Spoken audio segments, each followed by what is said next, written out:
Hey, how you doing? This is Ask a Traffic Cop After Dark. My name is Sean Shapiro, and joining me today is Brian Makse, someone you may have seen before, but you're definitely seeing right now. Um, Brian, I'll do the honor of giving you the brief introduction, and you take it from there. Brian is someone I met originally because I got things flowing in because Instagram is looping. Here we go. I met Brian because he was the host of, well, co-host. It was two hosts of Dave's Corner Garage, and we became friends. And we've been talking about stuff and things for a number of years now. But you do a whole bunch of stuff, and I'll let you, give you the everything else. Well, as you know, since we're on a digital platform, I have a YouTube channel that apparently I started in 2011 with a Nissan GTR launch control start somewhere in California, and that's how the channel started. Um, I've kept that up for years, but I've written for magazines, publications around the world, primarily about performance cars because you can't really see in the background, but I've been racing cars since I was in my early 20s and got pretty good at it. And bring drivers to evaluating new cars. So I'm fortunate to drive new cars all the time. And this week it's trucks, so I'm doing a little off roading. What do you got this week? It so the big interesting thing is a Toyota Tacoma Trail Hunter. Which is something I've never heard of, but the Tacoma I've heard of. Yeah, the Tacoma, which you don't fit in, Yeah. which we know. So it's the new Tacoma. It's a hybrid powertrain, but instead of, so the Toyota loves their TRD Pro line, which is their off-road line of trucks. It doesn't matter whether it's Tacoma, Tundra, Sequoia, whatever it is. There's a Sequoia TRD does Pro look good, version. and I think I do fit in that. We are driving one soon, and I'm sure we'll talk about that in this show. But this Tacoma Trail Hunter is a bit unique because it's a different take on off-roading than the TRD Pro. So it's meant for overlanding, which is like, going really far, kind of slow, rock crawling, camping, all of that stuff. And that's what that's what this Trail Hunter is all about. It has incredible street presence. I've been stopped several times. Like, what is that truck? That truck is so cool. Just stopped because And it's cool. Okay, good to know. yes, yeah. I don't have any photos of it at all, but it's finished in the signature paint, which is kind of like this greenish bronze color, which of course stands out against everything else. And especially in the city of Toronto, where we've got the sea of like gray cars, everything's really boring. This thing stands out. It's got, I think it's got bronze wheels on it. It's got a, good stance and some Bronze extra bits. It looks just about amazing. everything. Like I've even seen some tricked out race guns, and I mean race. I like competition firearms, and there's some cool ones Yes. that have gold looking stuff. Yeah, yeah, absolutely. So this is that kind of thing. It's probably the most expensive Tacoma you can buy, but it is what it is. Okay. Now, Mm. so before we get into all sorts of things that are about cars and what you do, and because you like to go fast, you've done a bunch of fast stuff. Um, Hmm. and we talked about, I've even gone and seen your green and gold on the track. But I Hmm. want to let everybody know who's watching that, yes, this is live. And yes, you can ask questions. I'm a former Hmm. police officer who talks about traffic safety, traffic law, and police stuff. So if you've got questions, by all means, ask them. But we're talking about going fast tonight. That's something that I don't usually talk about. I usually talk about going slow and following the rules. And we're talking about going fast and all things racing, which is really outside of my comfort zone because I know nothing about it, but you know lots about it. And just to acknowledge a couple of folks that came in, Andrea, 14 TPS, welcome. We've got Alexander Paul and Maimon. I can't say your name. No, I don't. I'm going to make a mistake. Roslow Snook Smith, who says greetings. And then we've got Floyd Lightman, my friend, popped in. Bear says, hey, how you doing? Chef sent virtual hamburgers for everyone in the room, which is good. That's awesome. Great, Chef I'm in. Mario, welcome, welcome. Oh boy, now I'm hungry. Now I want to eat food. We got Bear asking how things are going, and Tanis, who wants to know about motorcycles and lane filtering. I've been talking about motorcycles a Oh, lot this week. Helmets. People get really triggered when I talk about helmets. yeah. Uh, I mean, I have helmets for everything. It doesn't matter what the sport is. I have helmets for everything, and I'm not going to move my camera, but there's at least one helmet sitting behind me, and they're all throughout the house because I've got helmets for every single thing. Um, yeah, we can talk about lane splitting and all of that, but I've got a great story about a collision in the south of France. Oh yeah. Mm-hmm. Okay. Mm-hmm. So should we roll with this? Well, let's just go and see where it takes us. I mean, lanes. Our So, a quick thing about lane splitting. Yeah, People get confused because they don't know if it's the difference between lane splitting and lane filtering. Which, for the purposes of what we do, it's all the same. Like if you're going through yeah, stop traffic or moving traffic, that's the difference of filtering versus splitting. But in Canada, it's illegal, and in the states, it's legal only in 5 states. I think Hawaii and LA are two of them. Uh, and I've got mixed emotions about it because I I appreciate as a motorcycle needing to get through. And the fact is they're yeah, the best way to get through. Like as a police officer, I used to get through traffic like nobody's business. I know that in Florida, police, paramedics, fire, they all have motorcycle units because nothing gets through traffic like a motorcycle. So right. that's the best. Now, is it applicable or should it be done by the average person? I don't think it should. Nope. No. So a couple years ago, just west of Pearson, um, I was a passenger in a car, Mhm. and motorcycle rider came flying by on my right, and splitting lanes.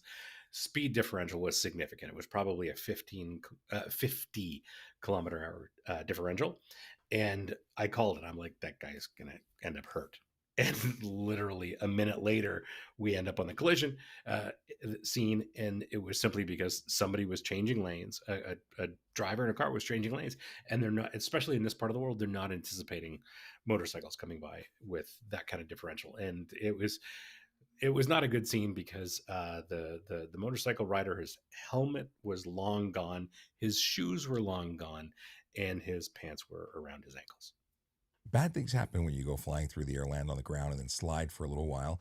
One of the reasons I always wore leather clothing when I was riding motorcycle was because better the cowhide than your hide. And we talk about all things about road rash. It's really not a friendly thing, but No. it's speed differential. That's the biggest problem, right? Yeah, it absolutely is. When I travel to the states where this whole idea is legal and commonplace, especially in the South, where people are riding motorcycles all year round, Mhm. kind of makes sense to a certain degree. But anytime I land and I'm about to pick up a car, I'm like, oh yeah, there's going to be some motorcycles that are splitting lanes here, so I got to pay attention a little bit more. And here, because people are on motorcycles, call it 6 months out of the year, it's very, very different. It does change things, but then again, people and I hate to talk poorly of our drivers in this province. A lot of them don't do it very well. And for the people who do it very well, they know that they're doing it better because it's a low bar. It's a low bar to pass. It's so true. Yeah, yeah. Drivers in Ontario are not great, and I've also written about Toronto drivers versus LA drivers, and let's just say readers weren't didn't share my opinion that LA drivers were better than Toronto drivers, but indeed they are from my experience. Now, because we've come in with a better quality image for you, I see that Alan Space, who is one of your followers on YouTube, Yes. came in with a comment saying the quality of driver has definitely declined post pandemic. Not sure why it Hmm. happened, but drivers' aggression has increased and concern for safety has decreased. And I couldn't agree more with Alan. It's absolutely a real issue, and Yeah. I think a lot of that has to do with the lack of enforcement. We don't have enough officers on the road to deal with it appropriately, and people sort of went and did whatever they wanted during COVID.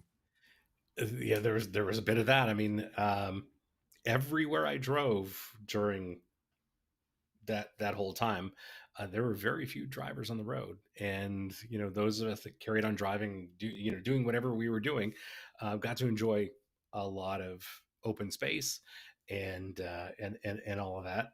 Not necessarily doing illegal things, but not having to worry about, in my case, lower skilled drivers. There you go. We've got a message from Cade Doan or Cadone. I don't know how to pronounce your username, but I see it. They want to know if the Elantra N is as good as it seems. It's better. But will I fit into it? That's all I want to know. No. Yeah. So the Sean Shapiro size, no. But for the rest of us, it is one of the finest front wheel drive performance cars you can buy today. And that's what our friends are racing, right? Yeah. So I'm sure you've met some. You have indeed met some Hyundai Elantra N TCR racing drivers. I have a hat because of it. Yes. So the TCR is the special racing version made by Hyundai Motorsport in Germany.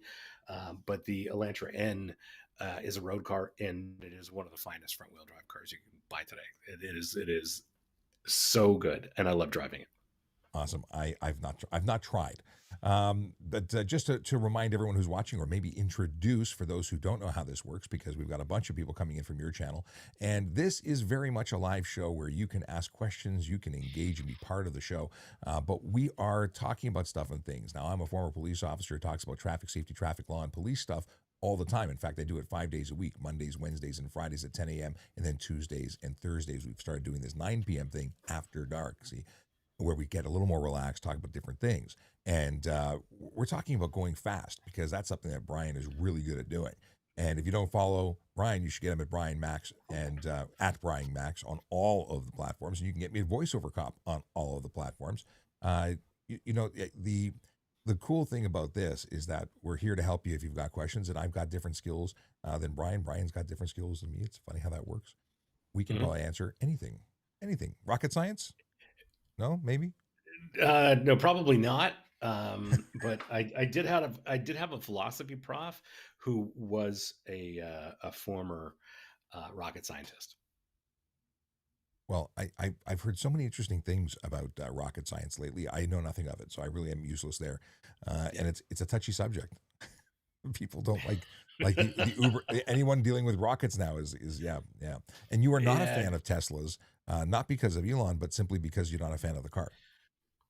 I'm not a big. So things have changed in my world. Okay. When it comes to Teslas, not a big fan of the cars for the primary reason that they don't make cars for me. They make cars for people who don't like to drive. Mm-hmm. And that seems to be reflected, from my perspective, my empirical evidence. Tesla drivers just are not interested in driving. And some people may disagree with me, and that's just fine. But in general, given the amount that I drive, I don't find that Tesla drivers are particularly motivated to get anywhere with any kind of reasonable urgency, and just generally don't pay attention. However, for 2025, it seems like Tesla has a proper performance model of the Model 3. That's the one they were talking to you about at the show, right? We were at the Yes. auto show, the Canadian International Auto Show. We were wandering around, talked to some folks at Tesla, and I sat in my first Tesla Cybertruck. That was interesting. Not what I was expecting.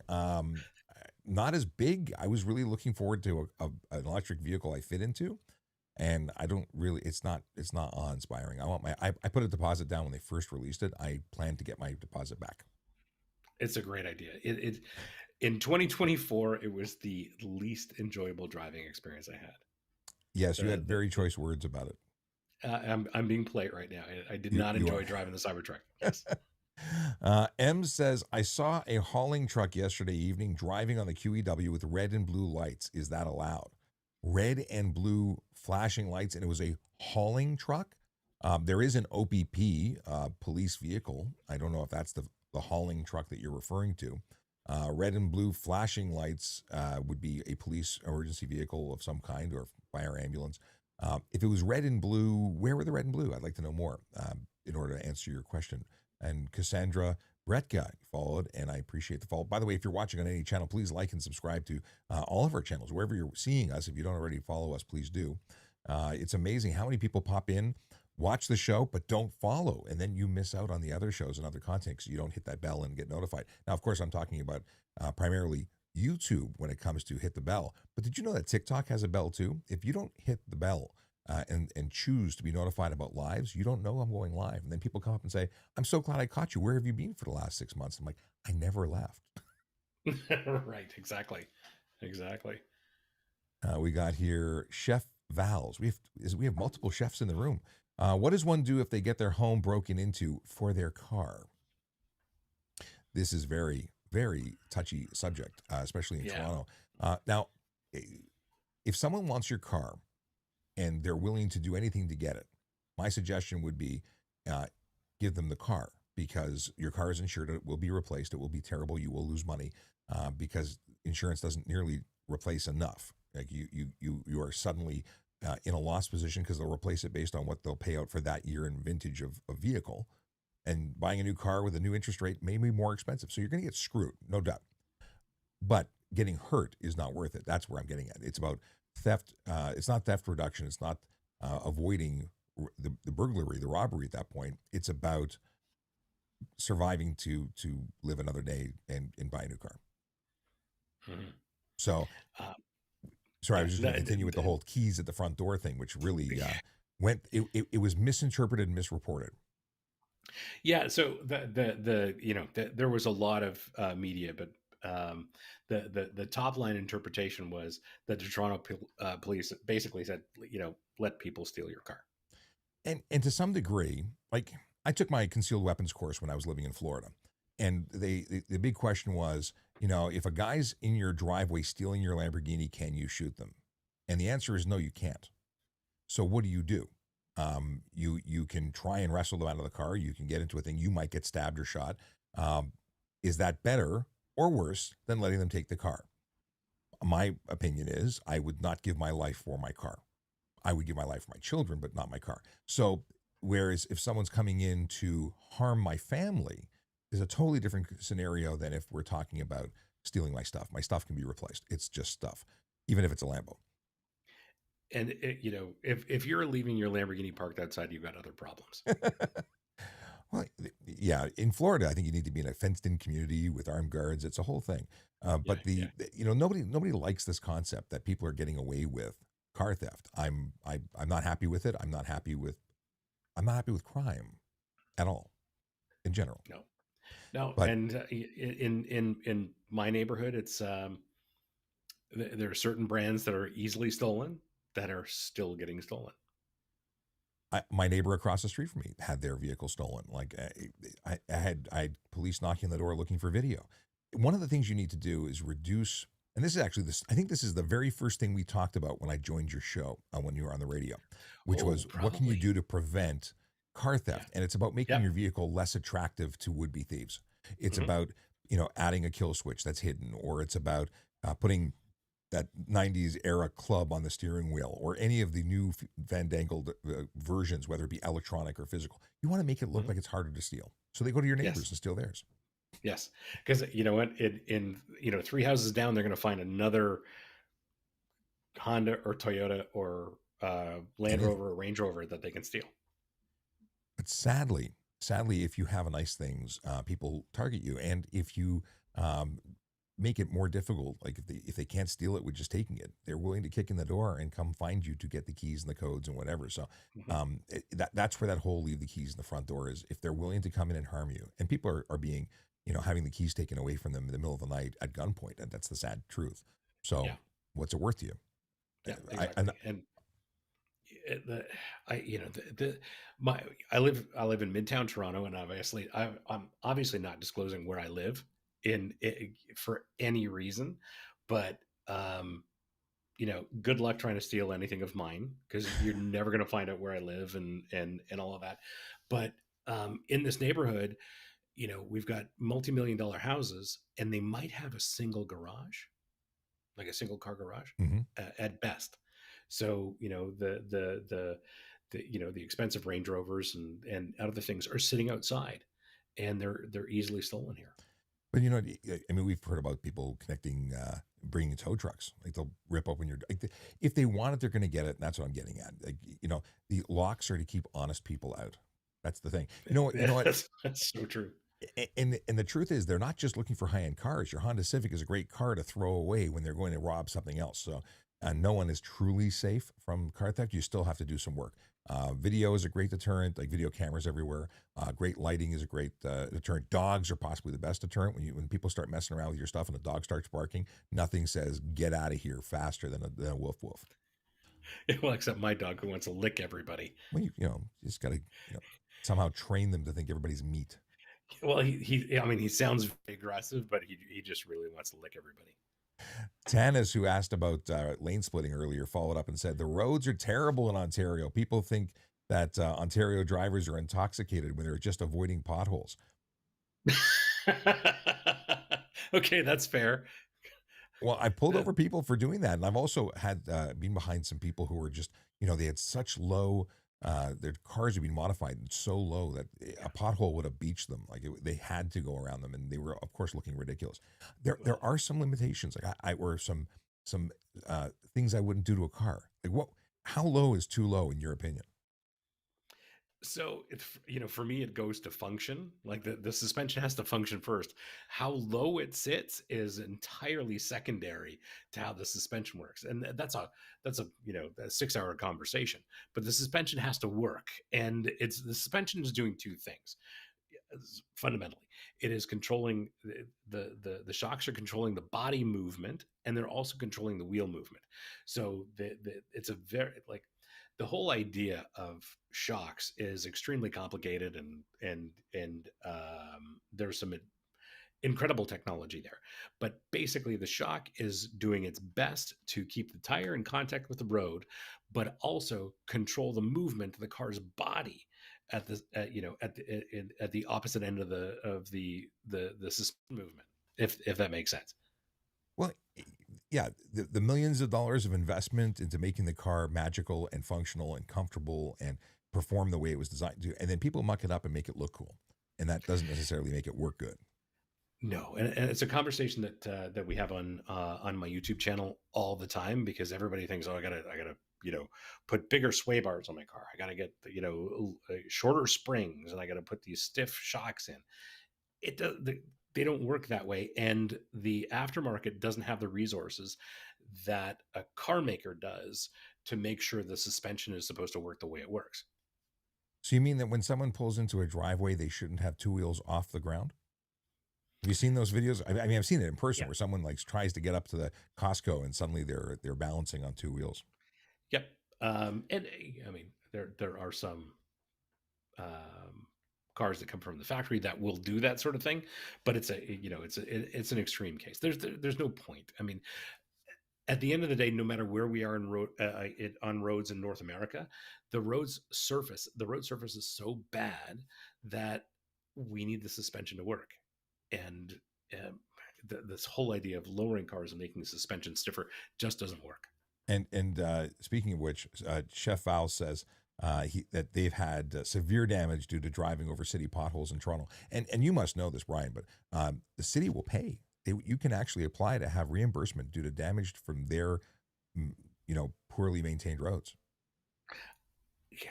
In this city, I've probably damaged half a dozen wheels and tires. The roads are so bad. I don't get it. This is another reason for me to have a truck, and I'm never going back to a car. But then again, Yes. maybe my tire failure earlier this year may have been caused by the road. I don't know. It could well have been this back to this Toyota Tacoma Trail Hunter thing.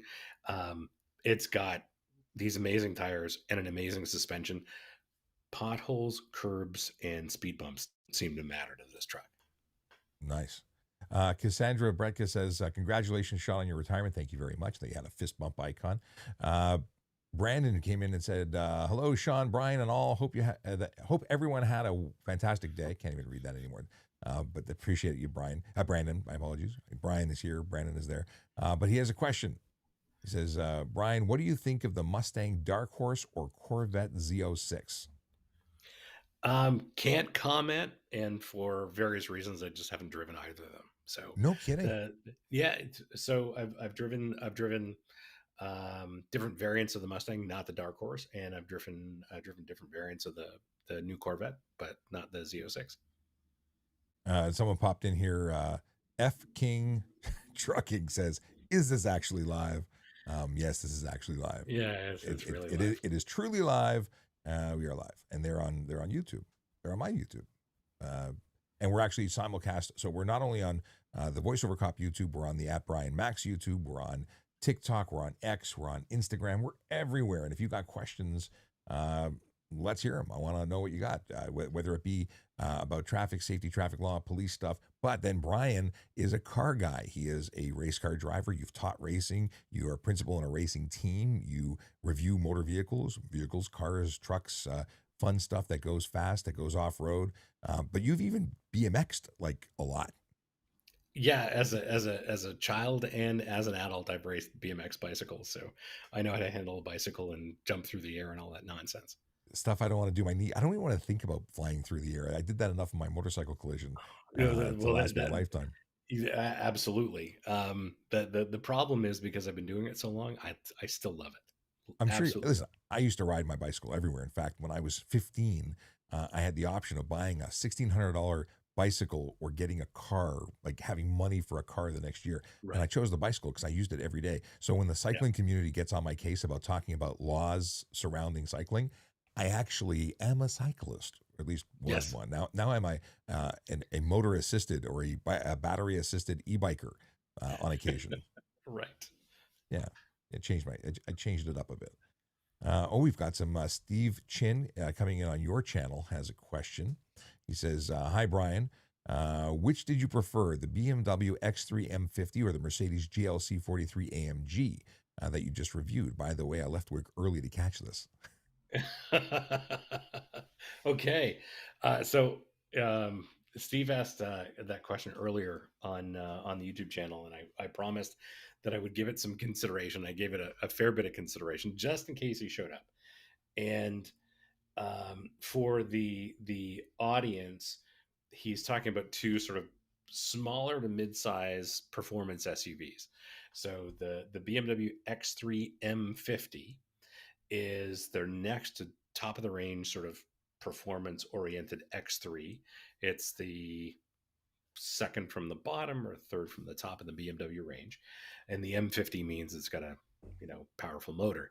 But the X3M without the 50 would be the most powerful one, which I don't think has arrived yet. So drove that. It's all new, and it's it's kind of my jam. I like BMW ergonomics. I like the way they respond. I just like driving them on the road. And the GLC 43 by Mercedes AMG is a completely different take on that size of SUV.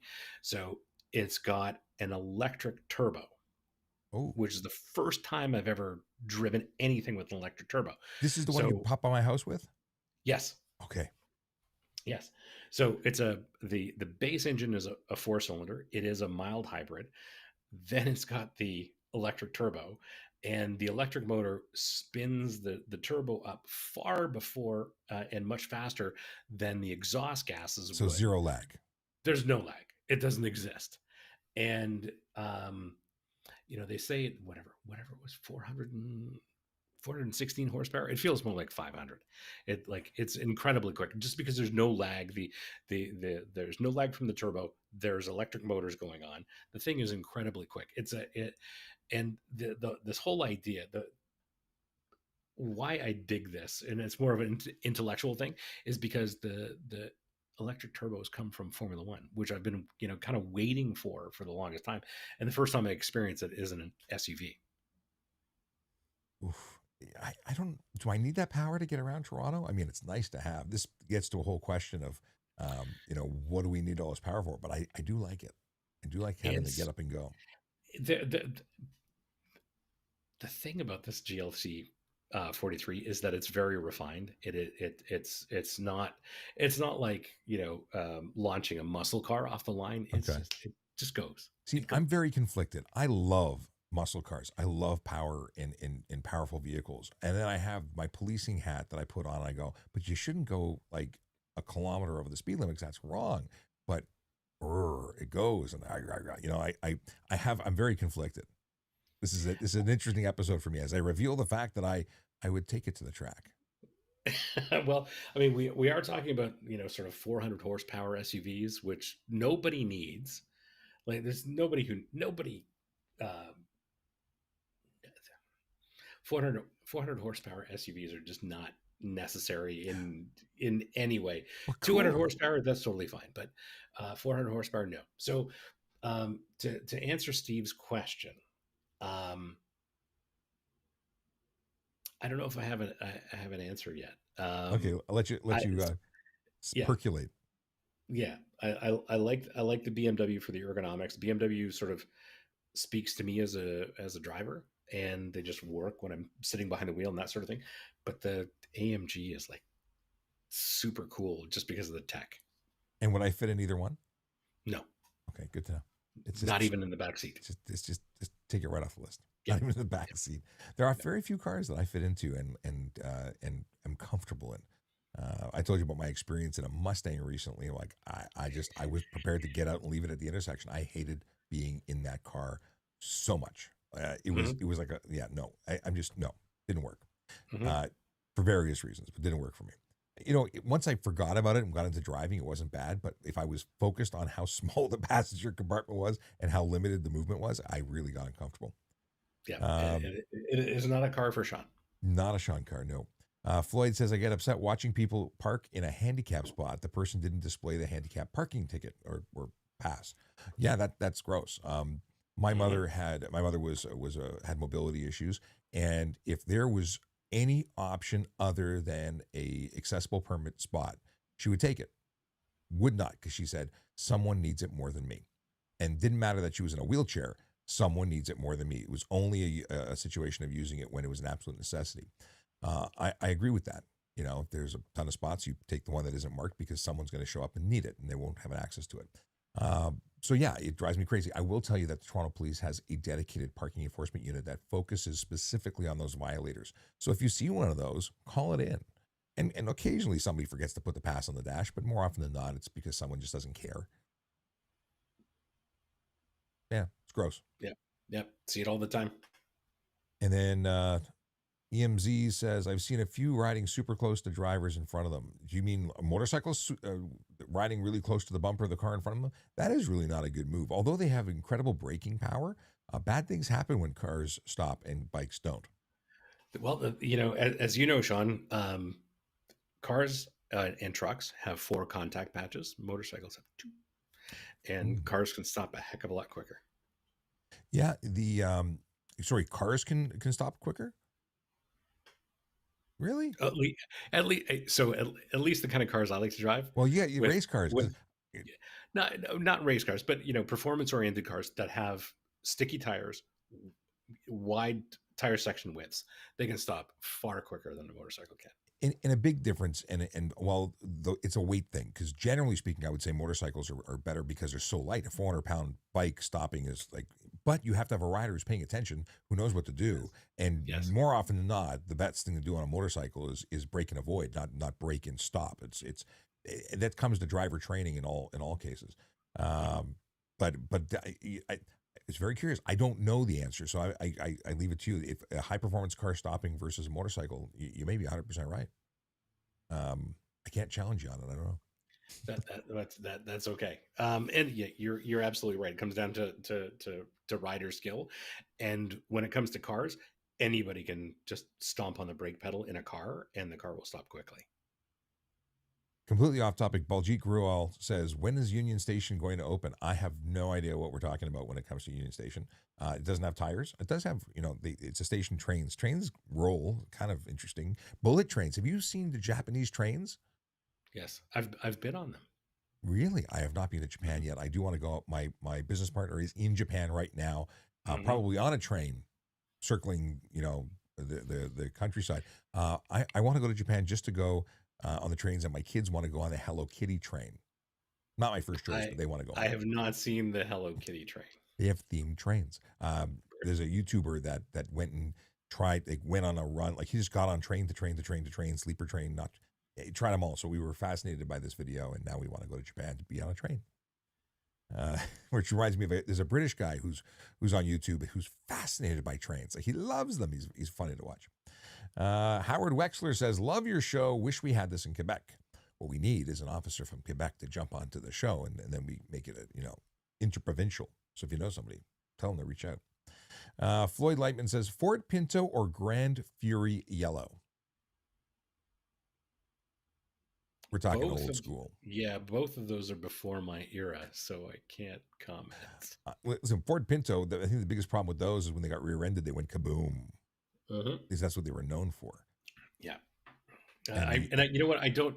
I'm sure if I did the research, there'd be a nerdier answer, but I haven't done the research. I haven't driven either of them. I mean, both of them, I think, were turned into police cars with Toronto Police at one point or another. I think both of them were yellow police cars, but before my time too. Let's see here. Roger says AirTag and Samsung's Tag 2 is a cool tool. Oh, we're talking about for car theft. You put a tag in your vehicle, and then track it down. There's complications with that, but I don't disagree. It's cool and everything. If you even if you disable the sound that the AirTag makes, if you have an iPhone, you can detect it. And if you're smart enough, if you're someone who's into car theft, you probably have the ability to detect AirTags and the Samsung tag and a bunch of other things. Mm-hmm. Like I have apps on my phone just to track things, just because the technology exists. Not that I'm concerned that people are tracking me in any way, but the technology is there. It's one of these things where forget about being detected. What do you do when you find that your car is somewhere? You tell police, "I know where my car is," and they say, "Well, where is it?" And you say, "It's inside of a building, inside of a container." They go, "Well, we can't do anything about it because we need a warrant." The problem is the police are handcuffed by the law and criminals aren't. So they do whatever the heck they want, the criminals, that is, and the police are stuck with processes. So it just doesn't happen as instantly as we'd like. But I have heard many a time is that people who will find out where their vehicle is, take a drive by, use their spare key or their key because they have the actual key, and they just take it back. And that happens. Little cat and mouse weirdness, but yeah. Co-op says, or Coop, wherever your head's at. My head was obviously in high school co-op. Don't worry, I'm weird. Okay, we need castle doctrine. That's what co-op says. Well, castle doctrine would be good for self-defense, but doesn't cover getting your car stolen. Doesn't. No, you can't just shoot people. No. On that subject, if it hopefully it shows up the right way. Yes, it does. I see it perfectly. Save the manuals. Yes, ultimate anti-theft device right here. I couldn't agree more. Bad folks, especially if they're of the right vintage, don't know how to drive standard, or unless they're of the right vintage, because the newbies, want to press go and have it drive for them. Mm-hmm.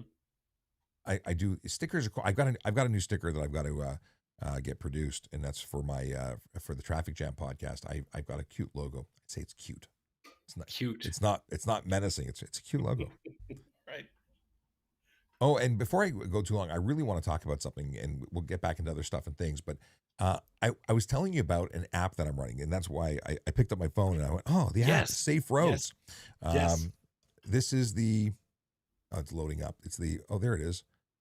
92 is my score for my. I'm getting some good marks. Although I've been moving the phone. Okay, I have to give some background.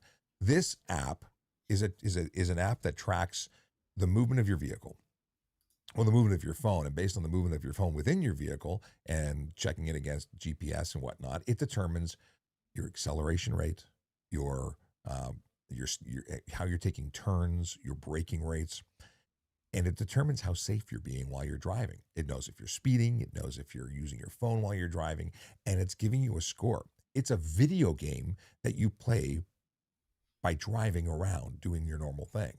And instead of trying to get somewhere faster and trying to be a race car driver, it actually gives you better points based on safety. But here's the kicker. By using it, you might win $100,000. So yeah, this you mentioned this to me earlier. This just blows my mind. Unfortunately, I would not score well. in any way, because unfortunately, I've spent most of my entire adult life driving cars quickly around corners. So, I as a natural tendency, I brake later than everyone. I carry more corner speed than everyone, and I pick up acceleration quicker than everyone, just as a byproduct of doing that for 3 decades. And the, You may not be a good candidate for this app. You may not win, but you I'm might I'm you not might do okay. Like it doesn't mean that you have to be the safest driver to win. What they're really looking for is data. So a little more background.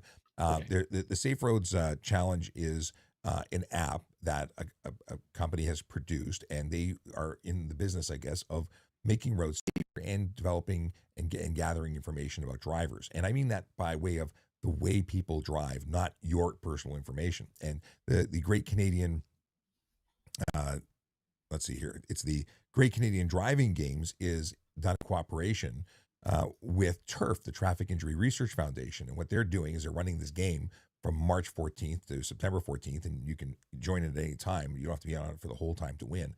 Anyone could win. But what they're doing is they're trying to figure out what drivers are doing, where they're being safe and unsafe, how they're doing it, where the focus needs to Mhm, be. And if someone mhm. actually gets into a collision while they're running the app, they'll actually have that crash data live. Because more often, or the way it's traditionally done, is they study crashes after they happen. This is Right. a situation where they could study crashes and possible crashes and all those situations that people avoided. I love it, and I'm addicted to winning. So I've installed it, and I've been hyper focused on all my stats. I'm trying to get the highest score possible, which means I even took my phone out of the phone holder because it's a gooseneck and it was kind of moving, and I'm like, I got to get a higher score in cornering. You gotta fix the phone somewhere. Um, yeah, so I'm looking at the website now. So there's 7 stages here. So there's a team driving score. I'm not sure how that works. The next stage is the lowest amount of speed risk events, which is smart. Um, Stage 3 is the score the most 90 plus daily averages.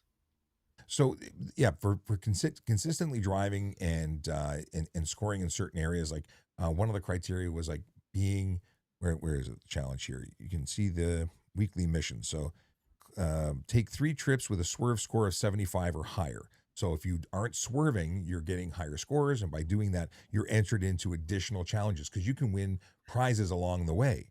Collect 15 pins by driving by partner locations. So they have businesses and areas that are key, Sure.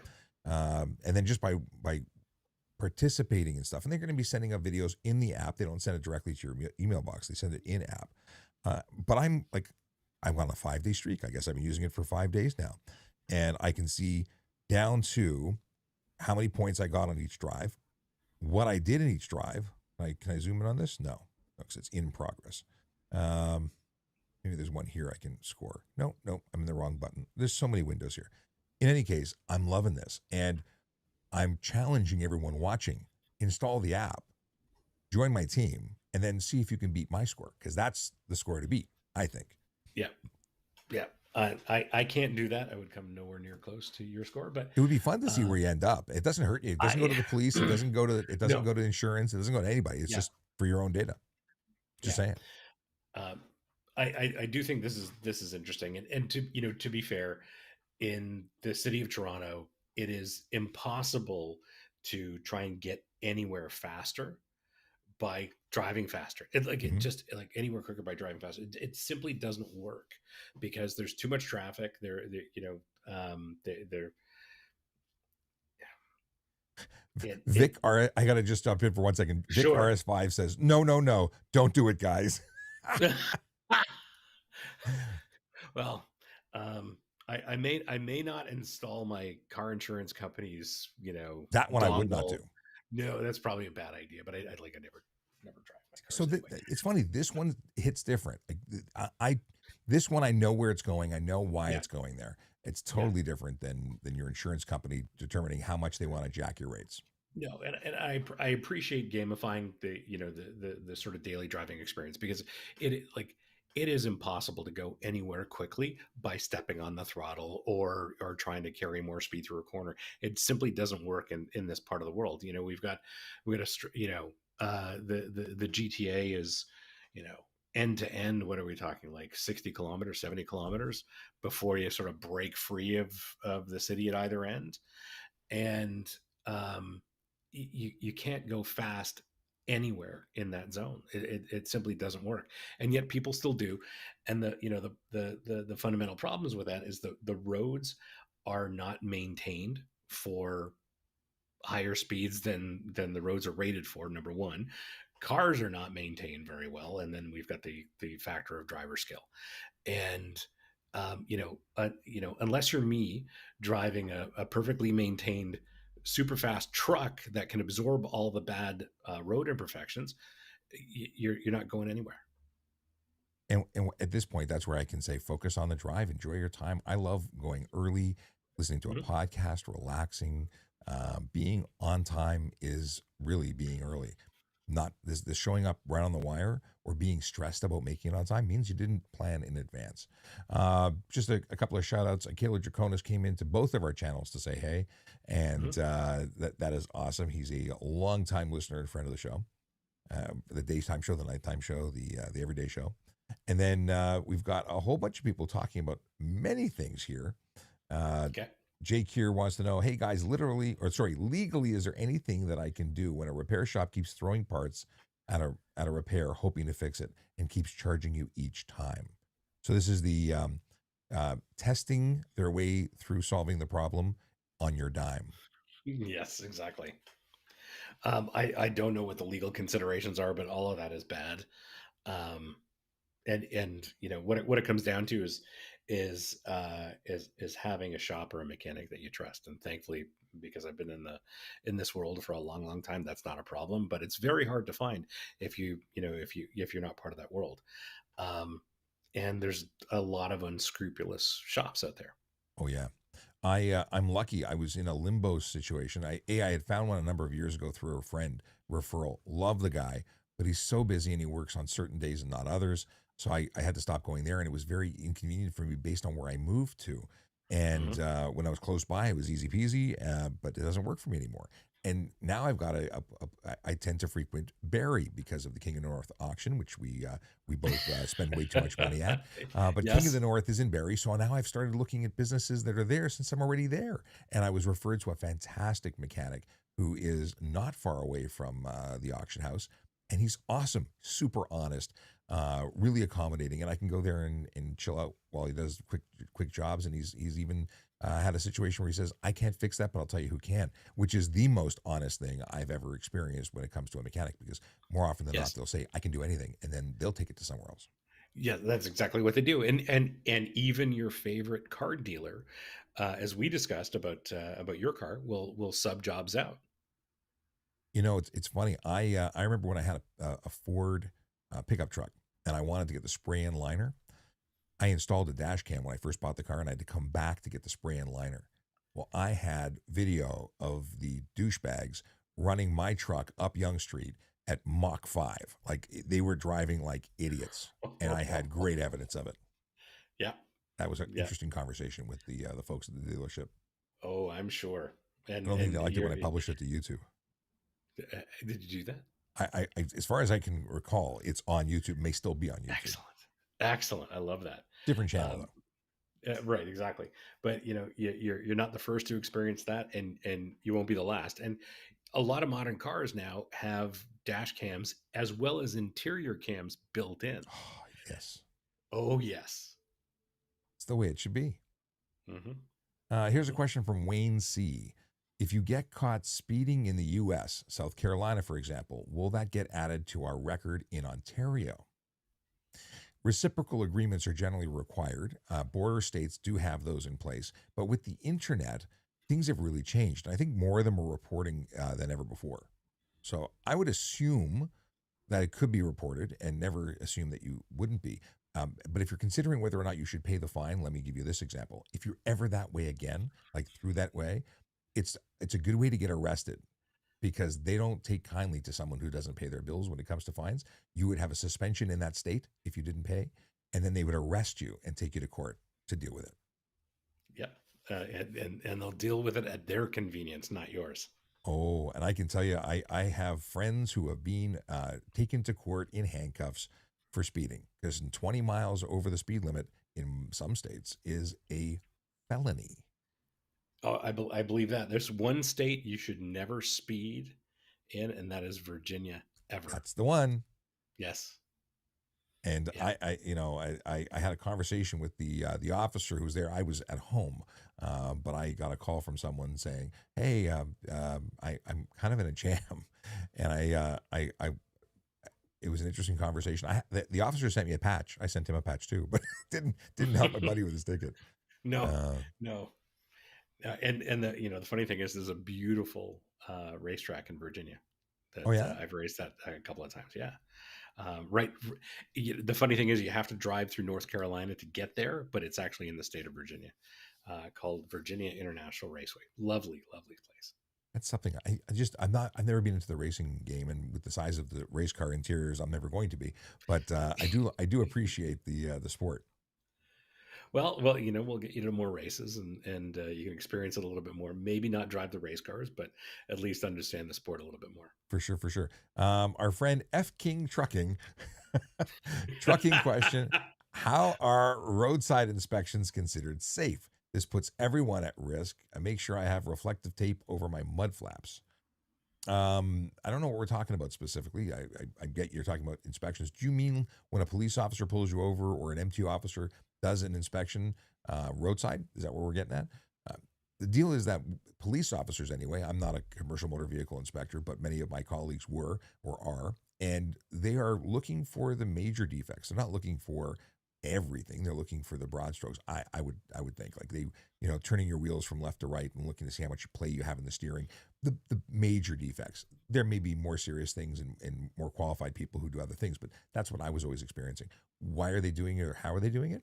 Um, to make sure that those vehicles that could ultimately hurt people are taken off the road. And I can't give you more than that because I'm just not. I wasn't qualified.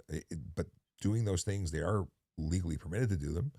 You have to comply with their demands, and if they're finding stuff, they'll take you out of service. There's a whole industry of roadside and mobile mechanics that deal with big trucks that can't leave the place until things are taken care of. I've been involved in blitzes with exactly what. Yeah, I've seen that before. Probably in the last 2 weeks, I saw one of those situations where someone was clearly not going anywhere until they had their truck fixed. They can't move, and you can't tow those big boys, or even the cost of towing doesn't make sense. Let's see here. We've got Niha who says, and by the way, hey Niha, says, get a Rottweiler, but then my cousin's Chow Chow is the most cuddly little baby. Chow Chow? That's the purple tongue one, isn't it? You're a dog guy. I just know my dog, That's the only and dog you know. that's it. I'm not a dog nerd by any stretch of the imagination. I know Labrador Retrievers really, really well, and that's about it. We've got Ray's Traveler who says you can get sensors that sound like Dobermans. They work great. I've heard of that. We're talking about how to get Ooh, rid of yeah, yeah, break-ins or yeah. suggest thieves choose somebody else's house, and that would be good. Doesn't work if it's inside the car though, and they can see that there's no dog. No. Hayden says my dogs will bark and they're loud, and my dogs will wake us up, so my car is safe. Good. What is this? Bernhard says they're thinking of letting public use on shoulders on the 401 during rush hour to relieve congestion. It's funny you bring that up because I'm speaking about that tomorrow morning on the radio at 6:50 in the AM on AM 640.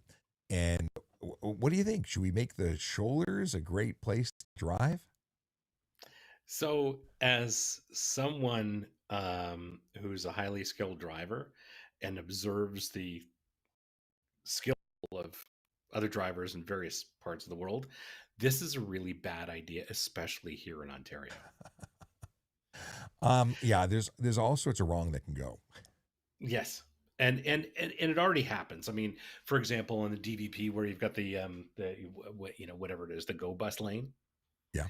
I see normal drivers using that all the time. And it's it's back to what we kind of opened with, the speed differential.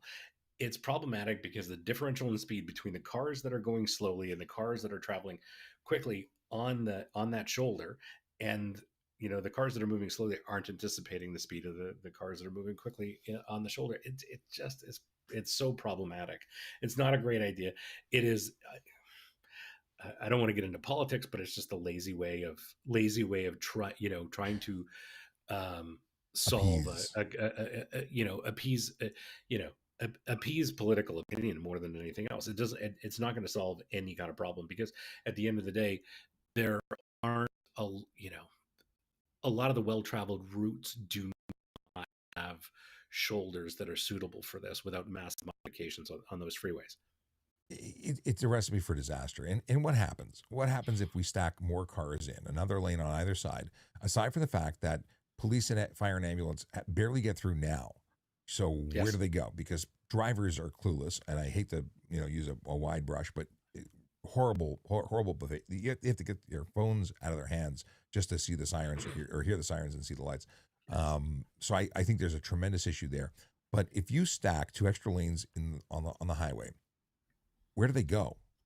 Because they're still going to bottleneck when those two lanes disappear at the other end, or when you get off Right. the highway. It just means you're going to have more people sitting on the highway at one time. Hmm. We we, we, You know, we as those lanes converge, there's going to be a big bottleneck there. People are going to get frustrated, angry, and everything else. And um, whatever whatever the law enforcement term is, that's a point in which no one's going to be able to get through. I don't see it as anything other than a throwing crap at the wall and seeing what sticks. Like, I get they're trying to, but that's not the fix. I mean, a better train system might be, but our train system, and much love to go and the transit. I don't want to go on a train. I want my wheels. So that's a problem in itself. But people don't feel safe on the subway, and people uh, don't necessarily feel safe or have access to the go. Like, it's a mess. So how do you get to where you're going? You sit in traffic, or you work shift work, or just choose your appointments, or do things by Zoom. I don't go in the city anymore if I don't, unless I have to. Like, I just don't go. There's no reason to have me downtown. Like, I totally understand this. well, It's not pleasant to drive in the city, and when I first moved to this neighborhood, I thought it was a wise idea that I take the subway downtown because I've got easy access to the subway. And even that was problematic. I could still, even though traffic is congested during rush hour, I could still get to my destination quicker by driving than by taking the subway. yeah. When it's an hour to drive or an hour to take a train, and I don't have to smell the person next to me, and I don't have to watch the guy clip his toenails, and like, there's nothing good about being. I just can't do the train. I did it for a while. I tried it when I worked at headquarters. I hated every second of it. Yeah. Ryan, what is your favorite racetrack? Daytona is Brandon's favorite. Very fortunate. I was we've raced so far at Daytona once, and we finished third. And never in my life would I have thought I would have earned the right to stand in victory lane at Daytona, but we did. So not necessarily my favorite track. My favorite track that I've driven is probably my home track, Canadian Tire Motorsport Park. It's still the most challenging circuit to this day that I don't feel like I've mastered it. For all the other tracks I've driven, either I had quick success, did okay, or um, figured out pretty quickly that I was able to do pretty well. But Canadian Tire Motorsport Park, because I've been racing there since the early '90s, it's like a living organism. It changes every year, and it doesn't. Um, there's always something to learn, and because it's so fast, it it it it to use the colloquial, it separates the men from the boys. I have nothing to add because I mean, I've only really been to was Mosport originally, and now Canadian Tire Park. I love watching, but I don't have a comparison because I've not really traveled to any. So I hope to change that. I want to go see more racing. Um, I'd like to take you for a lap there. I was gonna. I'm We gotta actually. figure that out. I'd love to take you for a lap, and it would change your perspective. I look forward to that opportunity. I actually invested in a course that I never took. Using what were the not Integras? There was a Chrysler Intrepids they were using for training stock car tip racing back in the day. I bought a course. My buddy and I never used I still have the coupons. The company went out of business. Steve Chin had followed up with a statement about the 400 horsepower SUV, saying he says it's true. No one needs a 400 horsepower SUV. Just to put it out there, it was your review of the BMW X6 M60i about a year ago that pushed me to replace my X6 5.0. Brian, stop costing me money. The only thing I can say to that is I'm an enabler. Um, Apparently. like, yeah, it like it any given week, somebody I know personally is asking me, "What do you think about this?" And it's kind of good. You should buy it. Yeah, This, I feel that way about auctions. I keep getting all my friends to buy stuff they don't need at auction for a great deal. But apparently, the better deal is not buying it at all. But when you find the great deals, but that X6 M60 is a lovely, lovely package. It just works in any kind of situation.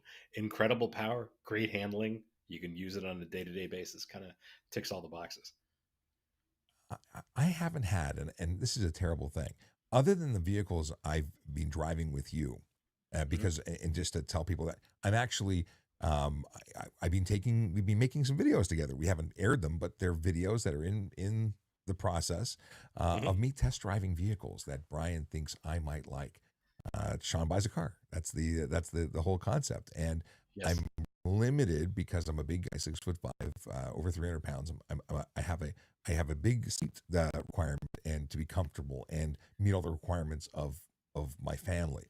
So it's an interesting exploration. I've really for the longest time lost interest in buying cars because I didn't find anything I liked, and you've renewed an interest in finding the wheels that I'll enjoy, looking for that because I was sort of resolved to one type of vehicle, big Ford. Mhm. And I will say, it's been a little while since we've shot anything, simply because the vehicles that I've been driving lately, you do not fit in, and that's the reality. And part of it is I've been driving a lot of sports cars lately as well, so that doesn't help. But soon, there's three vehicles I've got in my calendar that I know you're going to fit in, and one in particular I think might be your next car. So, by the time we're well into That those spring, I think we're gonna get there. those are big words to say. My next ride, like that. That's. I mean, you know me, and you know what I like in terms of wheels. I do like that Ineos a lot. It's the right vehicle for me, but man, do I like that Oh, Ineos. yes, it is the right vehicle for you. It You think really so? is. It really. If it was, Oh yes, if I didn't need the more space, I don't know, you kind of don't need the more space. or the There's dent in just the side enough of my back there. head from getting in and out. That's well, you'd figure out how to duck, but that thing, this part of the reason people buy interesting cars is when they show up, they make a statement, and that Ineos makes a couple of different statements. It's clearly a rugged off-roader, but the flip side of that coin is nobody knows what it is, and it's a great conversation starter. Oh, there's no question of that. And it would probably look good with an Ask a Traffic Cop wrap on it. Just saying. Actually, it would probably get vandalized. Or maybe some subtle branding. Subtle branding. Nicholas Rizzi says, I have to admire you both for doing this live After Dark show. It really shows your common curiosity. Sorry, it shows, yeah, your common curiosity you both have for your audience.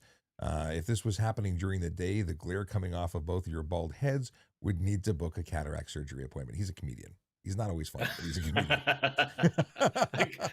I can't disagree. Mark Savaggio, coming in on your YouTube channel, says, was on Okay. vacation in Italy and Germany last summer and enjoyed driving on the Autobahn. Speed limit was 130 kilometers per hour. Why can't we adopt at least 120 kilometers per hour on the 407? We're stuck in the 70s. So that I think we discussed that earlier, is that number one, the road surface is not the same Mhm. um, anywhere in this province as it is on the Autostrada or the Autobahn. The fastest I've ever driven is not on a racetrack; it's actually on the Autobahn. I've driven 301 kilometers an hour on the Autobahn, totally legally. But in this part of the world, it's simply not possible. That car, in combination with these roads, just doesn't work.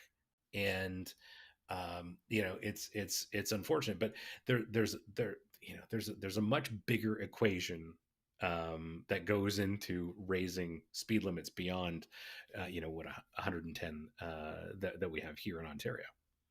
Listen, people are doing 140 all day long, and it's not stopping them because the speed limits are low. By the way, I was on the 400 last week going to King of the North, and I Back couldn't to the believe. auction. Hey, listen, I live there. I couldn't believe that I saw 5 OPP vehicles doing radar. Like I saw them with the lidar device out the window, Mhm, actively enforcing speeds, and I was really impressed. Like very often, I complain that there's no cops on the road, and I wish they did more, but mhm. they were on it, man. So, um, just saying, it just popped into my head. But why don't we have a 407 with a 120? Because 120 would result in 160s. Like it's just people would just Yeah. go that much faster.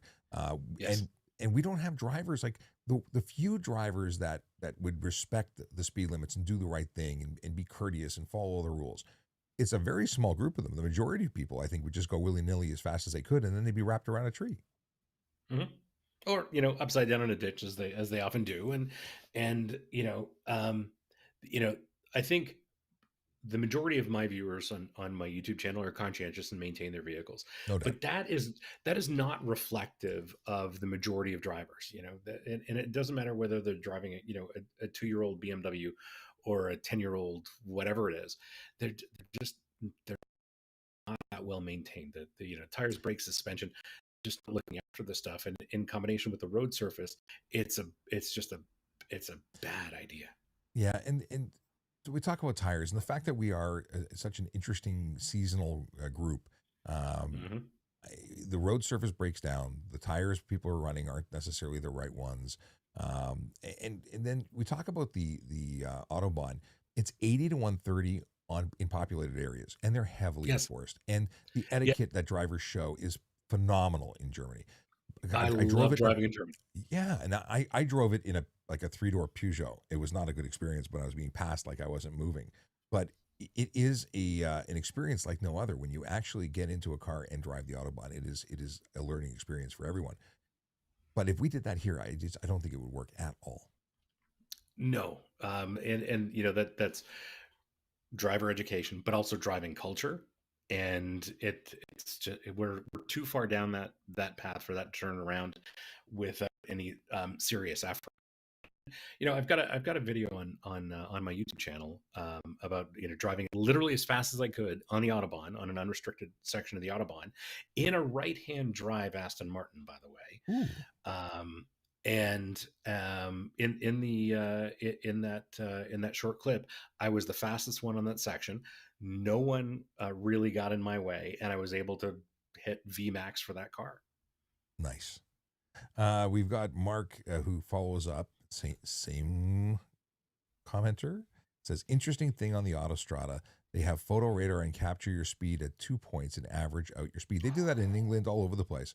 Yes. So you get an average speed, which is a far friendlier way of doing it. But in the UK, they get you with your time, so your average, but they also do spot measurements along the way, so you can get hit with both. Yes. Yeah. I'm fairly certain when I was driving a brand new car in England that at some point um, the manufacturer had a deal with the local law enforcement because there were cameras everywhere, and we were really not counseled on um, what we should be doing in terms of speed on any of those roads. Yeah, knowing what the locals do is important. Mhm. Getting an idea of what to expect, and we have locals that don't know what the locals thing to do is here. It's Mhm. let's see here. Brandon has a German Shepherd and a Husky Shepherd mix. That is the pet, but it's the pet turtle the criminals worry about. He says he's a ninja. That's awesome. Stephen Bell, how you doing? Nicholas wants to know what your favorite car is, and I know what your favorite car is because we've talked about it on a. It's the Mhm. Porsche rebuilt Porsche, right? That's your favorite. So it is an early '90s Porsche that was restored and reimagined by a company in the Los Angeles area called Singer, That's it. and they take this um, early '90s Porsche 911 that has direct roots to 911s from the '80s and '70s. Even they make it look like a 70s Porsche 911, but with updated mechanicals. So better tires, brakes, suspension, all modern stuff. Um, there's dogs I barking. heard a doggy. Yes. And they finished the car so well that it's at another level. It's basically $1 million restoration. The car has almost double the horsepower that it came from the factory with, weighs 600 pounds less, plus all the, better brake suspension, steering, everything else. It is the finest driving experience in the world. That sounds spectacular. I don't think I'd fit into it, but I love Porsches. I grew up loving Porsches. And I just watched a video either today or yesterday on TikTok, and it was a bespoke, hand-built, new technology Mustang with a body from the 60s, I think. It could be so the Restomon thing is big, and it's also been into extreme. So one companies I like in that sort of space, and it's I think it's denigrating to call them resto mods, but the company I like in that space is Roadster Shop. Interesting. It might be that place. It could very well be. So they engineer and build their own chassis, and they're somewhat modular. They'll fit under anything. So anything with body on frame construction, or even the Fox Body Mustang from the late '80s, early '90s, they have platforms for them. And sort of my dream resto mod, mobile cigar lounge, is a '66 Cadillac convertible, done by Roadster Shop. I will have to look that up. In fact, if you let me see if I can find that right now, because now you've piqued my interest. Okay, you've said it is to make sure I'm in the right window. Okay, it's Roadster Shop. Roadster Shop. 66 Cadillac convertible. 1959 to 64 Cadillac. This looks like a podcast episode. I just pressed it. Could very well be. I don't know if they've yeah, so I don't know if they've done exact. So the 66 I like from an aesthetic standpoint, just because I'm a mid-century modern architecture and design nerd, so I really like the 66. And they have chassis that will fit. Basically, it'll replace the existing chassis, but then you, just like I was talking about what Singer does with Porsche 911s, they do the same thing. So all new suspension, modern suspension, brakes, tires, and a completely modern driveline as well. Dave's 66 Cadillac DeVille convertible. That's not what we're talking. That's what we're talking about. Yeah, I'm all about that. Is that a Roadster Shop build? I'm trying to find Roadster Shop. Yeah, this is it. Okay, let's open this up. Come on, you can do it. No, it keeps going to it. What the heck is with this website? There's something going on with their website. Like it's not working. But I can show you my search page. Oh, I can't show it to you. I can show it to everybody else. Let's see here. Roadster Shop 66. Oh, there is something up with their website. Yeah. Yeah, their website does not work like this. No, it's bad. Okay. We're gonna skip that. It ain't working. They do have a great YouTube channel. I will look into it. A bunch of stuff came in that people have been ignored about. One Ray's Traveler wants to know if it's okay to speed in an emergency, and I'll give you my cop answer, and I'll give you my, because they differ. I have long said that it is not okay to speed, ever. It's not okay to put others' lives at risks when you should be calling 911. You should take direction from a dispatcher, from the police. Do what they tell you. If they say wait, you should really wait. And if you can perform aid for someone, because that's the only emergency I can think of where that would be a reasonable thing. Like I forgot to feed the dog, not an acceptable reason to speed. None of them are legally. And whilst knowing that it's totally wrong, I know that if it was one of my kids, I'd break every law, because that's the reality of it in the heat of the moment. I can tell you the rules are no, you can't speed, and I know that if it was my kid, I would. So that's the thing. So a couple of thoughts there. Number one, in general, a dispatcher has more, especially in an emergency situation, has more information than you do as a driver. So you only have what's available to you, but the dispatcher has more information. Secondly, I think, as I was saying earlier, the viewers on my YouTube channel, I think, are more conscientious. and I think your viewers are as well. And when I'm on the road and there's some type of emergency situation, I think we you and I and our viewers have a responsibility to set an example, and demonstrate what's supposed to be done, because so many people just ignore emergency vehicles and everything else, that it's not great. And I think because we know better, and we're more experienced, maybe a little bit better educated, we have a duty to set the example. Well, I've got to say that while I say that it's all out the window if it was my kid, A, as a professional driver, B, you don't have to speed to get somewhere quickly. It's not about going fast, because we talk about guaranteed arrival. You may not get there if you choose to speed. By no means am I suggesting going recklessly fast, but A, I know first aid. B, I still would take direction, and I would tell everybody what I'm doing. And I would, I've 140 to get somewhere. I would just drive safely to ensure I got there. But I understand the concept of being the parent who's willing to do anything for their kid. So I wrestle with it. I wrestle with the whole concept of I give the advice that's legal and appropriate, but I also have that the question go, would I do it right if it was coming down to the wire? Listen, I've gone to emergency calls, lights and sirens, and I wasn't speeding. I just going with lights and sirens. You can't go anywhere fast. No, that's the real, any large metropolitan area, you simply can't drive fast. This is the truth. Everywhere in Toronto is an hour away from Toronto. It's so true. Have you been watching any TV recently? It's my favorite show. The final season, my favorite show is back on, which is Bosch, which is of course the police drama from Los Angeles. When it went to Legacy, I stopped watching. Mm-hmm. I watched a couple episodes. Is it good? Yeah, it's the season 2 of Legacy is good. Season 3 seems to be good as well. Okay, I've got to reinvest in it because I'm looking for things.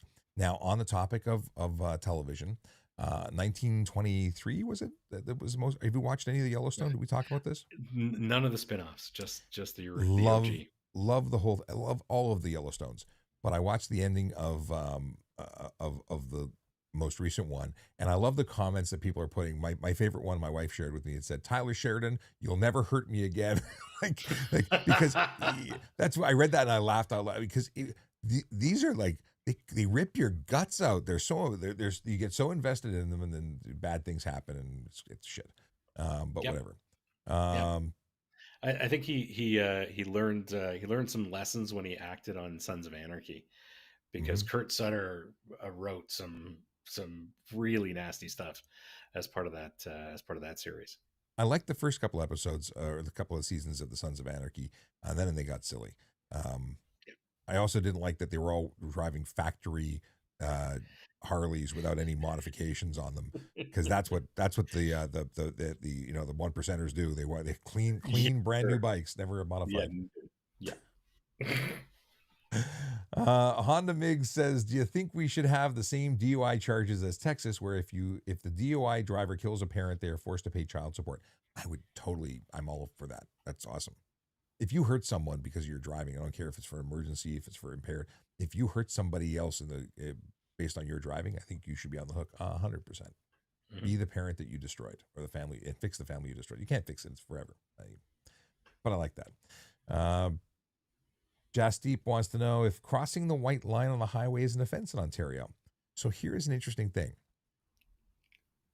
What is on the other side of that white line? Because I often say that if you cross a white line, like a center line, a double line, a solid line, there's no offense for crossing it, but you're responsible for what you do when you're on the other side of it. Now, if you cross that line and you're driving in another lane, even though it said don't drive in that lane, don't cross there, it was a suggestion. But if you cross into a bullnose or a shoulder, you are no longer on the roadway, and then you are eligible for a ticket. Not for the line, or where you are currently operating your motor vehicle. So it depends on where you are, and that one is a really good question. I'm glad you asked it, because you can get done. I watch people cross over the bullnose, jump back onto the other side, race down the on ramp or the feeder for the merge lane, to then just jump over, go into another area they're not supposed to be, so they can, like, they're just such bonehead moves to go what, a 10 car lengths ahead, or yeah, not cool, not cool No, at all. no, and that is that's prevalent in the GTA, more so than other parts of the world, as I've discovered. Yeah, it's based on the entitlement factor that we have here. Mhm. It's heavy. Brandon says he's got to go because he has to call it quits because he has a wedding to cater tomorrow and has to be up early to prepare. He has to. So he travels North America to make good Mhm. food, and he was just in Scotland making good food, and now Cool. we want to connect, and I want to know what kind of good food he makes. Yes. Um, let's see here. So Honda Migs wants to know R34 GTR. Have you driven one, and what are your opinions? Because it's his dream car. I've driven an R. Yeah, I've driven the R34 and the 33. The 34. There's probably a couple of episodes of 34. No, sorry, my mistake. I've driven the 33 and the 35. 35 episodes are on my YouTube channel. Right on. Yeah, I have not driven either of those, and I doubt I would fit inside in either one. you wouldn't fit in either of them. Did I ever tell you what happened when I tried to get into the new RX-7? So a buddy of mine had an RX-7, Hmm. um, and then he had the older version of it, 90s maybe. When the new one came out, the super tiny one, I Yeah, got into it at the dealership because I thought this was going to be the car I was going to buy. I couldn't get out, and I yeah. put my elbow to push to leverage, um, to get out, and I heard a very loud snap of the center console. I might have Yeah. broken the brand new RX-7 Oh without even no. turning it on. Yep. Yep. It's not good. Yeah. So the GTRs are very very interesting in the world of sort of high performance or supercars even, but they're this bizarre, from my perspective, there's this bizarre mix of incredible performance and luxury, and I don't really get it. Oh, by the way, I totally acknowledge that I was not talking about the same car. I know I No, went no. off on a tangent. A tangent. Yeah, yeah. And I think I'm going to be driving some RX-7s very soon. Really? They still make them? Yes. No, no, no, no. I'm driving some vintage ones. Oh, Vic RS5 says if no one speeds and everyone follows the rules, you guys have no job. Well, yeah, well, you would still have a job, Brian, and I would still not have a job because I no longer work for the police. I think we're both good that way. Yeah. Vic RS5 says we believe you. It's all about the money. It's got nothing to do with money. This enforcement concept is about changing behavior to keep people safe. Oh gosh, um, what's your favorite police car? That's the question for me. I like the ones I fit into best. I like the Crown Vic. The Crown Vic was an awesome police car. I fit in that, Yeah, although yeah, my favorite police vehicle is still the Harley Davidson. And yeah. yeah, the SUVs were okay, but I'll take a full size truck, which the F-150 is a police vehicle. Awesome, love it. Suburbans, love them. Yeah. Don't want anything to do with anything small. Tahoes. Yeah. The Explorers, not great. I don't I, love them, I but they're not terrible. I like the Explorer ST though. I finally got to review one. It's And one of what'd you those think? things that I loved it. I loved every single moment of that thing. Really? Loved it. Yeah, Just like, it's from a driving dynamic standpoint, you can tell that the engineers cared. It is so good to drive. There's some other, it's a little too tech forward in 2025 as far as I'm concerned. But it is awesome to drive, and it's not, it's 400 horsepower. It could have 500 horsepower quite easily, but it's fantastic. I love that thing. it's funny. I have no experience because the ones I had were terrible. The first generation that came out, we adopted Yes. them, terrible. The next generation, better. But my problem was once you start putting police equipment in them, and they have hard edges that are made out of metal, less Yes. fun. They are far less fun. But hey, what can you do? It's what they give you. You use what they give you. And That's I was right. happy to have that over the, what was it called? The not the Tempo, the Ford.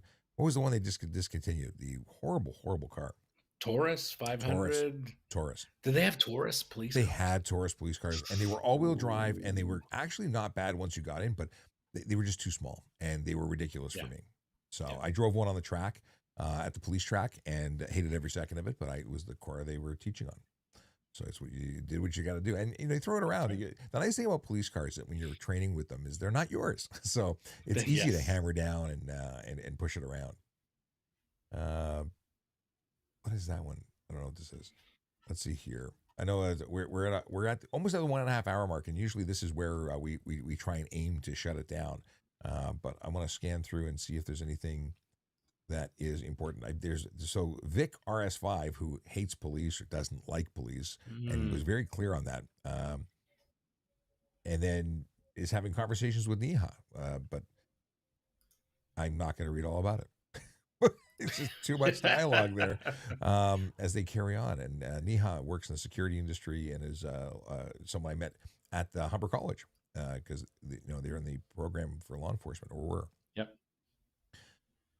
Will you? Jessica wants to know if we'll show the vids we send you. Yes, I do show the vids. I've been showing vids quite a lot in the last number of days, but I haven't got it queued up. The way that we changed things around for today, because I wanted to get Brian in the best quality we could, and using the other system was kind of lower quality. And now I can't show you what I want to show you by doing it, so we'll have to do it another way another time. I mean, it's not too bad today, but yeah, I think we're doing better than the last time I was on the show. In terms of looking and sounding good, or Yeah. I mean, I certainly look and sound better than the last time. well, you were in the car last time on your phone. It was a little different. This is true. This is true. Here, residential farmer says, "Hey, Sean, what is the deal with tinted windows? I see MTO and police vehicles tinted out." So I have not seen MTO vehicles with tint. I have not seen police vehicles with illegal tint. There is an amount of tint that is legal in the province of Ontario, but I don't think anybody should be beyond that legal tint. I understand why some police vehicles might want to be like undercover police vehicles, which you wouldn't know are police vehicles anyway. So when people say you're undercover vehicles, you're tinted out, you don't know it's a police vehicle. Like there's nobody in a uniform inside. They're undercover, and those people are supposed to look like drug dealers and thugs and whatever, and that's why they have their vehicles completely unknown. Yes. Yes. But they're also like you have no idea what we start talking about marked vehicles or even stealth vehicles. I don't agree with having anybody tinting legally. They shouldn't be tinted. Nobody should tint them. That's my opinion. Are there some? There might be, but I don't know of any. Just like bicycle racks that block license plates, it's against the law. Oh yeah. Police No vehicles kidding. have bike plates covered, and I don't agree with it either. And I've warned them about it because it's not okay. What is this farming? Even Toronto drivers don't like Toronto. Even Toronto drivers don't like Toronto drivers. I 100% agree with you. That's me. I'm a card-carrying member of that club. Well, it's bad. It's so bad. And it's funny. Jake here says, "I miss the old days cruising up and down Yonge Street on a Saturday night with no traffic problems." Do you? I used to go and just it was the parade, right? It was just looping Yonge Street. I don't miss that. The wasted gas and wasted time in my youth doing that. And then I remember, I'll never forget this. I had a Mustang when I was younger. I think it was 19 or 20. I had a 6-cylinder. And I remember, for the purposes of the story, I'll say an attractive young lady pulled up next to me in a 5-liter and then laughed at me for driving my mom's car, is what she said. Because I was in a 6-cylinder. Yeah. But you know what? I didn't care. I mean, I cared at the moment. It was embarrassing, but it was a good car at the time. Not anymore. Yep. Waddell Engineering, what's going on? He says, "I love my adaptive cruise control. I don't really think about speed on the 401 anymore. It's age." It's age. You know what? I don't think it's an age thing, because I've been driving in the city for so long that and we've got the volume of traffic increasing, and then my experience is that we've got tech in cars increasing. So we've got these great level 2 systems, and they are incredible, and a lot of them have low speed traffic jam assist where you are completely hands off. And I love these systems in the when I'm every day driving on whatever highway it is in the city. These systems work so wonderfully and reliably that you get to trust them. And the funny thing is, there are some that I've experienced that aren't so trustworthy. I don't And trust them at all. In fact, I was driving that beautiful Beamer Alpina that you had, yes, and is it, can we even call it a BMW? yeah. Well, technically, on the documentation, it is a BMW, but some of the other Alpinas are Alpinas. So Well, that one happens to be a BMW. I just the reaction when I turned the signal on and it took the lane scared the crap out of me. I like driving and I don't like feeling like I'm at the behest of an electronic device. It just doesn't feel right. Yeah, So maybe I get used to it. I've come to a determination on the lane change assist tech on some of these cars, and I've come to the determination that they make pronounced lane changes so that the driver actually feels what's going on. Those of us who pay attention to our driving would understand that, but people who treat driving as a distraction might not feel that lane change if it's done the way you and I would make a lane change. So I think the engineers have the cars make these pronounced lane changes so that the driver and passengers feel something. Well, so going back to this whole concept of all the automation, all the features, what do you think what would happen if we waved the magic wand and all of the automation and all of the driver assist features stopped working tomorrow? No traction control, no ABS, nothing. How would our roads look then? They'd be all barren because everybody would be in the ditch.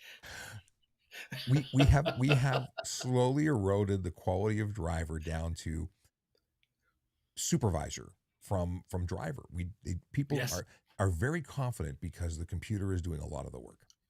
And oftentimes it's subtle. This is maybe the wrong example, but a car I was driving recently, at the high performance end of things, the traction and stability control systems are so subtle Mm-hmm. that even I have to pay attention to how they're intervening, and they often don't. Part of it is because I kind of know what I'm doing when I'm dealing with three pedals and a steering wheel and whatever, but I'm sensitive to the way these systems work. And what I was driving recently, that I could see the light flashing, but I'm not feeling any intervention from any of those systems. So if I don't feel it, then 99% of drivers are not going to feel it either. And that's in the high end. But I mean, there are so many vehicles that the only reason they're on the road is because like they maintain their placement on the road is because when the person behind the wheel slams on the gas or slams on the brake, it's not actually allowing them to do what they want to do. We're not responding. So I'm sure there are people who just gun it everywhere and don't realize that in the 70s that would have meant going off the road. Oh, absolutely. And it doesn't matter what kind of car it is. Anything modern that's mid-range and higher has sophisticated traction and stability control systems, in addition to other mechanical and electronic systems in the car that will make it just completely seamless to drive aggressively, and you really can't tell if you've got an average skill set as a driver. One of the things that I think was phenomenal for police training was going to the track and then having the instructor turn off ABS. Like this is just minor stuff. Skid pad, ABS turned off, have at it. And they would disable certain functions because they had a control switch. And people forget how threshold braking works and forget what, Oh yeah. how you have to steer through certain things. It's just driver training is not where it needs to be in this province or in this country for that matter. No, and even stability control system intervention is so subtle that people don't feel it, don't recognize it, and with especially in this part of the world in Toronto, where people like to drive aggressively, there's stability and traction control interventions going on all the time, and people aren't even paying attention Well, because you they're know what would be just driving interesting? aggressively. And when we get back to the conversation about the Great Canadian Driving Games, that Mhm. kind of feedback, people would be shocked to know what their driving scores. And I challenge everyone who's watching, go download it. Go to trafficcop.ca, hit the link to go download the app. And Mhm. I'm getting them to set up a team for me, the voiceover cop team, or what we call the Ask a Traffic Cop team. And I'd love to be able to go and pit our own viewers, people who are interested in driving, to see how they fare against the rest of Canada. Because I think most of our people are really switched on. And then there's everybody else. Mhm. Faisal says, wait, is Brian giving driving lessons? Oh, well, yeah. Fassel learned enough tips and tricks for me to go pretty quickly. Carl Freeman has popped in to say good evening, Sean, and good evening, Carl. Good to see you. Stephen Bell says, I got my snow tires off and put on my all seasons, and all customers wanted to take off. What does he say? Take off the tent in the driver's side and the passenger side because they get a fine. Oh, tint. They get a fine for it in London. Sorry. Now, I don't know how it is in London, but today was not the day not to have snow tires, or winter tires, I should say, because it snowed again. Yes, yes. And there was here in the city, there was not just snow on the road, but ice as well, and something caused traffic chaos. I don't know what it Bitter was, but cold. It was just yes, gross. yeah, I was reminded as I was freezing on the walk to school this morning, because I take my kids to school, that this was not the weather I like. I was really looking forward to shorts and t-shirts. yeah. We're not quite there yet, Sean. Now we have a follow-up from Faisal. It's Brian, can you elaborate on your driving record on the track? Uh, I've won more than I've lost. Well, that's good.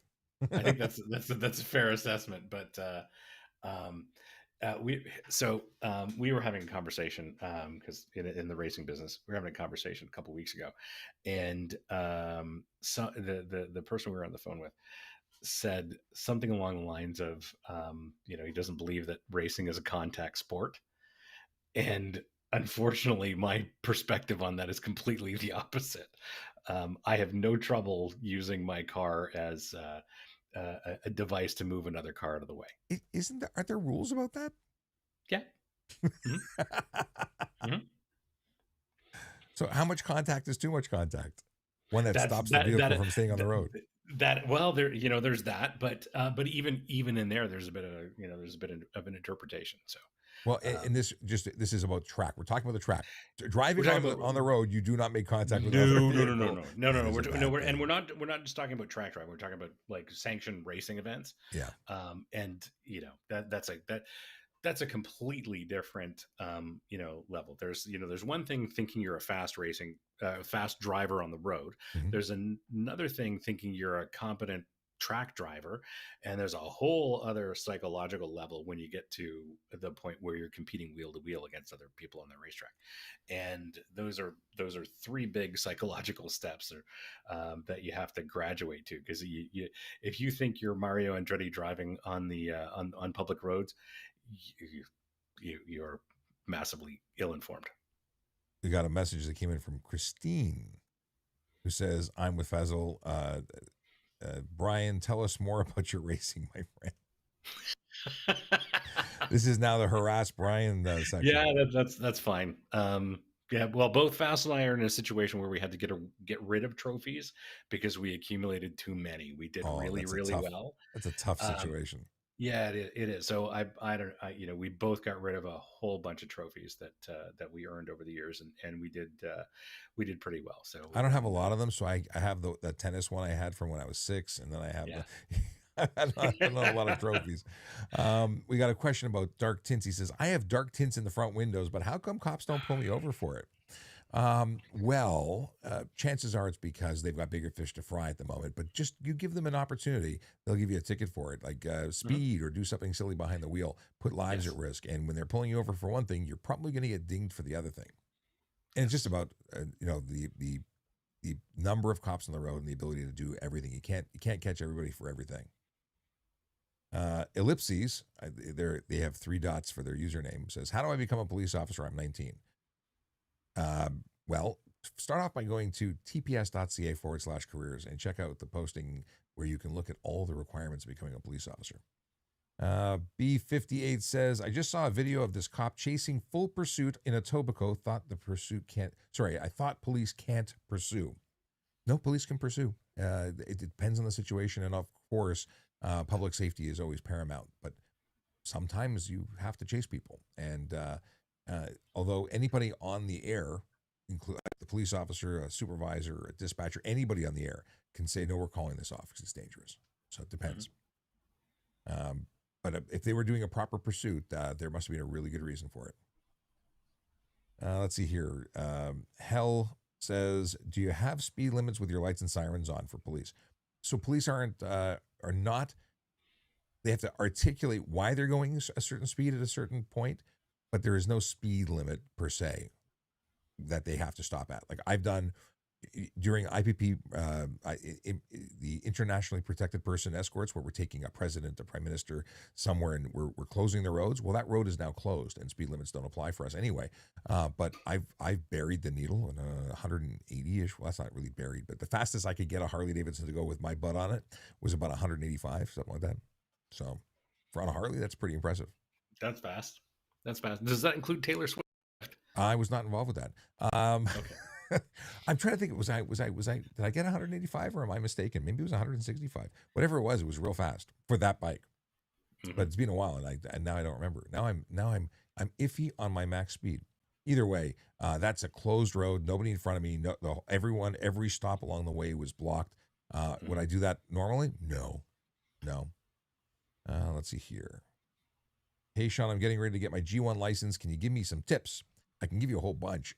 On the YouTube channel, VoiceOver Cop, you can go and watch 2 videos. I'm working on the 3rd now. And it is me reading you the handbook where we talk about all the topics that are there. Anything that's a little unique, a little difficult, that needs some extra, I give you that extra. And of course, you can ask questions in the comments where I answer them there. Brian, what's one car you wanted to review but still haven't had the chance to? Oh, that is a very good question. There are very few. There are very few cars on that list. I think, for me, it'd have to be something obscure, like a Pagani or a Koenigsegg, because I haven't driven either of those. But I've been fortunate to drive pretty much everything else. And I'm curious to see what these low volume hypercars are like to drive. I don't even think about them because I know I can't fit in them. That's fair. There's nothing that I like. I've told you this 100 times, and I know I'm crazy for it, but I love the H1 Hummer. I've always wanted one. It's not that it's a good vehicle. I've driven them. They're not exciting. I just like that they're beefy things, and I take another kind of even in a fast attack vehicle sounds pretty cool. So I'm interested in those military vehicles that get really good gas mileage. Did you see the armored vehicle that we had at the Toronto Police booth? Yes. Yeah, that was cool. That's based on an F550, I think. Oh, I believe that. It looks like it'll run over everything. I think so. And I have, let me see if I can cue this up. I have here we go. If I switch to that and hit this, I don't know what I'm doing on the display. No, I don't have it. That stinks. I was looking for a video that I thought I had queued, and it was a F550. I think it's an F550 giant pickup truck, and the guy had a hydraulic, almost like a bin system, to let the bed lower so you could load it, and then he would hydraulically lift it up and put it back on. Like, it's just a ridiculous truck, and I like the concept of a ridiculous truck. I would have loved to have had a not what was bigger than the Expedition was the Excursion, right? F250. I wish they still made that. Yeah, because I would own one. Yeah. So those folks at Roadster Shop build some very interesting things. So you can basically buy, a vintage pickup truck, or like an old Suburban that you would fit into, and they'll put a completely new chassis underneath and a completely new drivetrain. Really, Suburban though? Because Suburban, like, sure. Oh, I was going to say, did you say Suburban? Did I hear? Yes. Okay, because those are Chevy, right? Like GMC. And, yes. Yep. I don't know. I think I find that those interiors are smaller than the Fords. I tend to lean towards Ford. Faisal says, here in the U.S., emergency vehicles running lights and sirens are one of the few instances where they are presumed guilty until proven innocent. This is old info from my EMT days. Is this the same there? Yes. If we have our lights and sirens on, if we are doing anything with our lights and sirens on, we are responsible for everything. And when people say we just do whatever we want, it's not true. If we're involved in a collision and lights are active, we are presumed at fault. That's interesting. So again, empirically, I see some low margin maneuvers by emergency vehicles with their lights and sirens on. That would have me. It would have me concerned if I were behind the wheel. There's not every cop is a great driver, and then you add stress of whatever they're trying to do. Like maybe they're going to an assist call, and I discussed it in a video a little while ago where a friend of mine was running to an officer assist call. There's a copper who's fighting for their life, and they're going to help, and they ran a stop sign while they were doing it, and there was a review of the video camera, and it caught them going through the stop sign. No one was there, no one was hurt. He got dinged 8 hours pay for that stop sign. Wow. And people, and the funny thing is, people in the video, in the comments were like, "That guy should have had points. Why didn't he get charged under the Highway Traffic Act? It's not good enough. Anybody else would have got points." But the truth is, nobody would have got points because no one saw it, and no one would have. Like, nothing would have happened to a civilian in that situation. Right. This is the police taking a higher level of accountability for an officer who was going to save someone's life. Right. Emergency stress happens. So.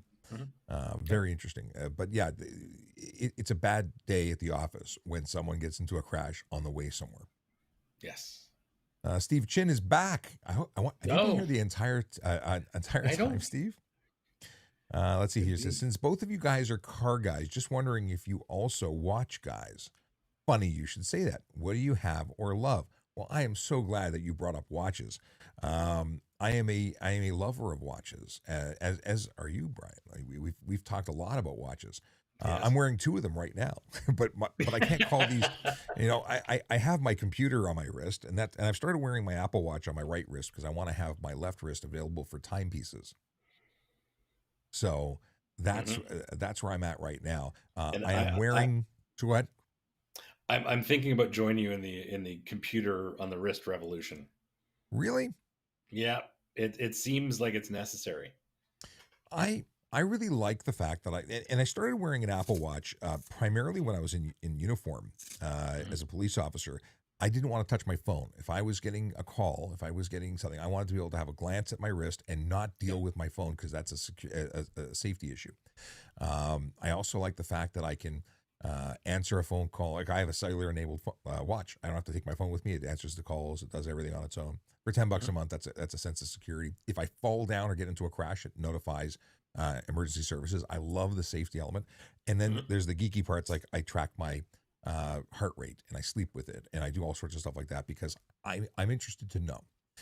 Now that said, this is not a timepiece. It tells time and I don't use it for that purpose. I actually like a kind of a old school watch, a mechanical watch preferably, although I specifically put this one on today knowing that I might be talking about it, and it's a Spider-Man Citizen that I got at auction. Oh, no kidding. Yeah. Yeah. And I just like it. I rotate through watches. I have some precious metal watches. I have some cool stuff. I've actually I'm working on my first blog or article about watches because I'm actually writing for Watch DNA. So funny that Steve brought it up, but I have quite a number of watches. Not all of them have to be fancy schmancy. Casio G-Shocks were watches I loved. I still have my Casio data bank when I was a kid. I have the ones that stored 20. I think my first Casio data bank stored 20 telephone numbers on it. Remember, this is back before cell phones. This was high tech, man. Calculator watch, that was awesome. I have a whole bunch of these things, and they all mean something to me. But watches are a huge part of my life because taking the time, recording time, and time being a factor is huge in policing. You're writing that you're constantly aware of what time it is. Of course. You got to be. So Fassel suggests that I should share the origin of our racing team because it is watch related. Really? And it started as a joke. Okay. Are you ready? You're ready for this? I am. So Fassel rings me up, and he says, Rolex authorized dealers offering me a Daytona at list. Should I get it? I'm like, yes, absolutely. Don't even question it. Just buy it. Turns out it was, sort of a bait and switch situation. Oh. And he said to me, it would be easier to win one than it would be to buy one. Ah, And that started this whole idea of a racing team really? because yeah, so Wow. at the 24 hours of Daytona, you all class winners win a Rolex Daytona, and the watch is named after the 24 hours of Daytona. So it's not named after the track itself, but it's actually named after the 24 hours of Daytona, and that's where the joke comes from. Now, you were wearing a Rolex when we first met, Mm-hmm. and that was a cool watch, which I know you've Mm-hmm. since parted with. Yeah, Uh, but Rolex is a funny thing. Like I love the it they're lovely pieces, but it is a funny, it's a funny company, it's a funny thing. And speaking of which, the official story from Rolex is that every winner from the first long distance sports car race at Daytona was given a Rolex and you have Daytona. a friend that has two of them, right? I have several friends that have two of them. Okay. Yes, yeah, and several Canadians have won that twice. But as I discovered, because I've interviewed most of like I've interviewed over 100 winners of the 24 Hours of Daytona, and Rolex doesn't really understand the full history. So not everybody was given a Rolex Daytona when they won the race. I you know. Not in a malicious way, but I had Bobby Rahal, the former IndyCar driver and champion, and I'm sure he won the Indy 500 a couple of times. I had him. He was so astounded by my question that he cursed because he was, of course, never given a Rolex Daytona when he won the race. Okay. So what gives there? They just That forgot. Rolex just kind of forgot that year, as they did many What? other years. Yes, Okay. yes. I'd be tweeting about that.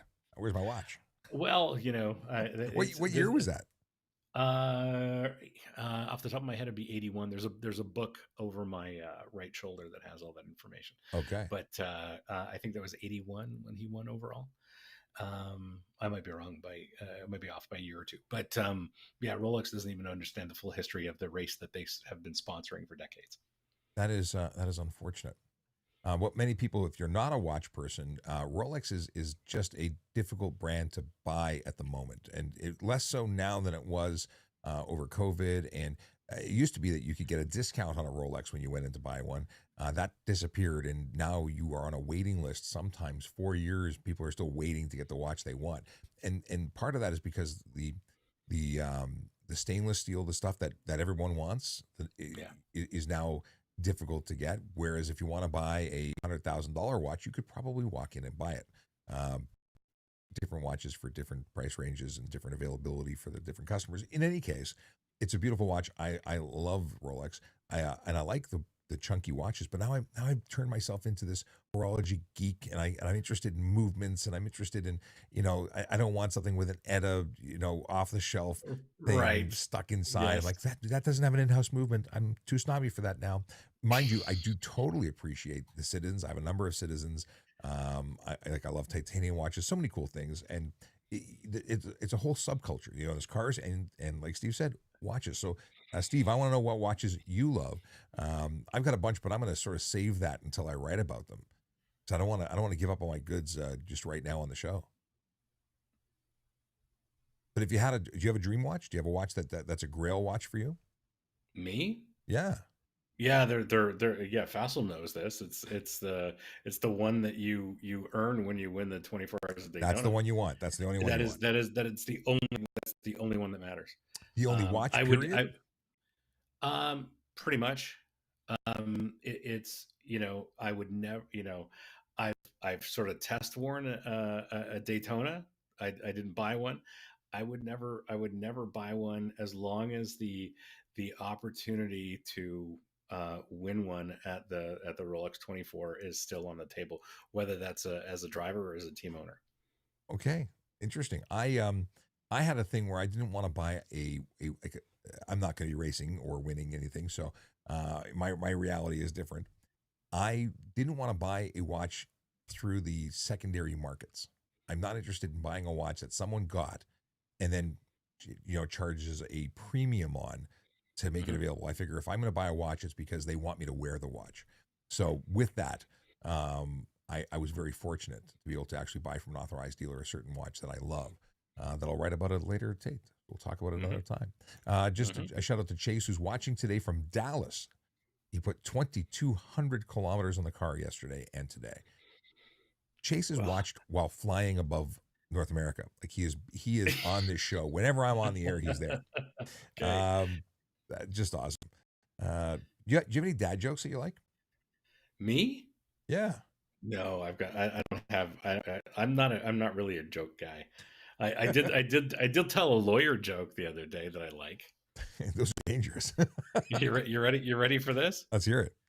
Okay. Why do they bury lawyers 10 feet under instead of the usual 6? Oh no. Because deep down they're really good.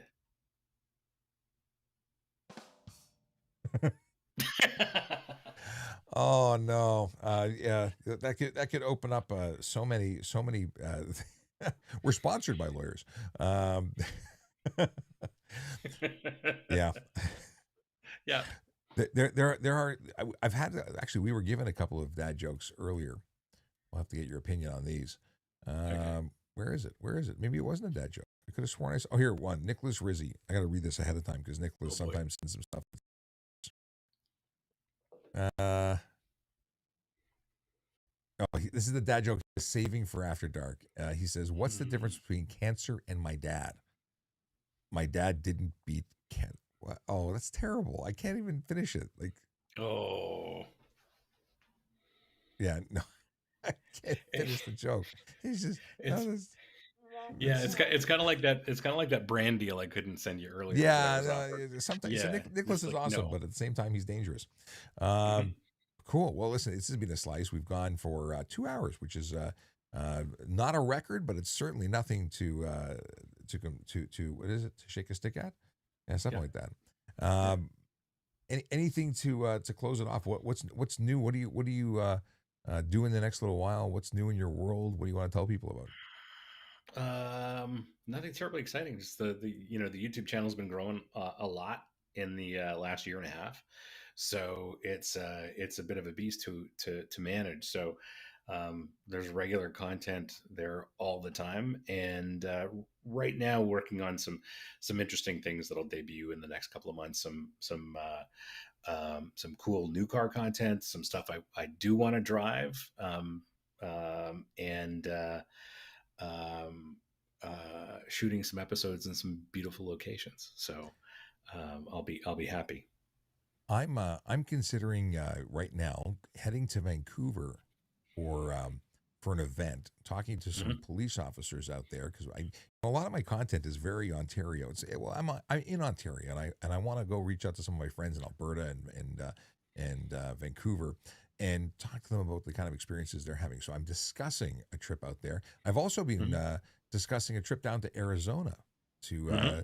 to meet with Frank. For those who know who Frank is, that is an Arizona trip I've been talking about taking for a while now. Looking forward to actually putting that into action. Have you seen Frank's Fridays with Frank? I have not. Frank Slope, he's a deputy there, and he does content that I wish I could make, which is on the road, pulling people over. He's got a full crew of filmmakers, and Oh, he is just awesome. Now, do you know what I'm talking about? yes, I do. Yes. Yeah, that's fantastic.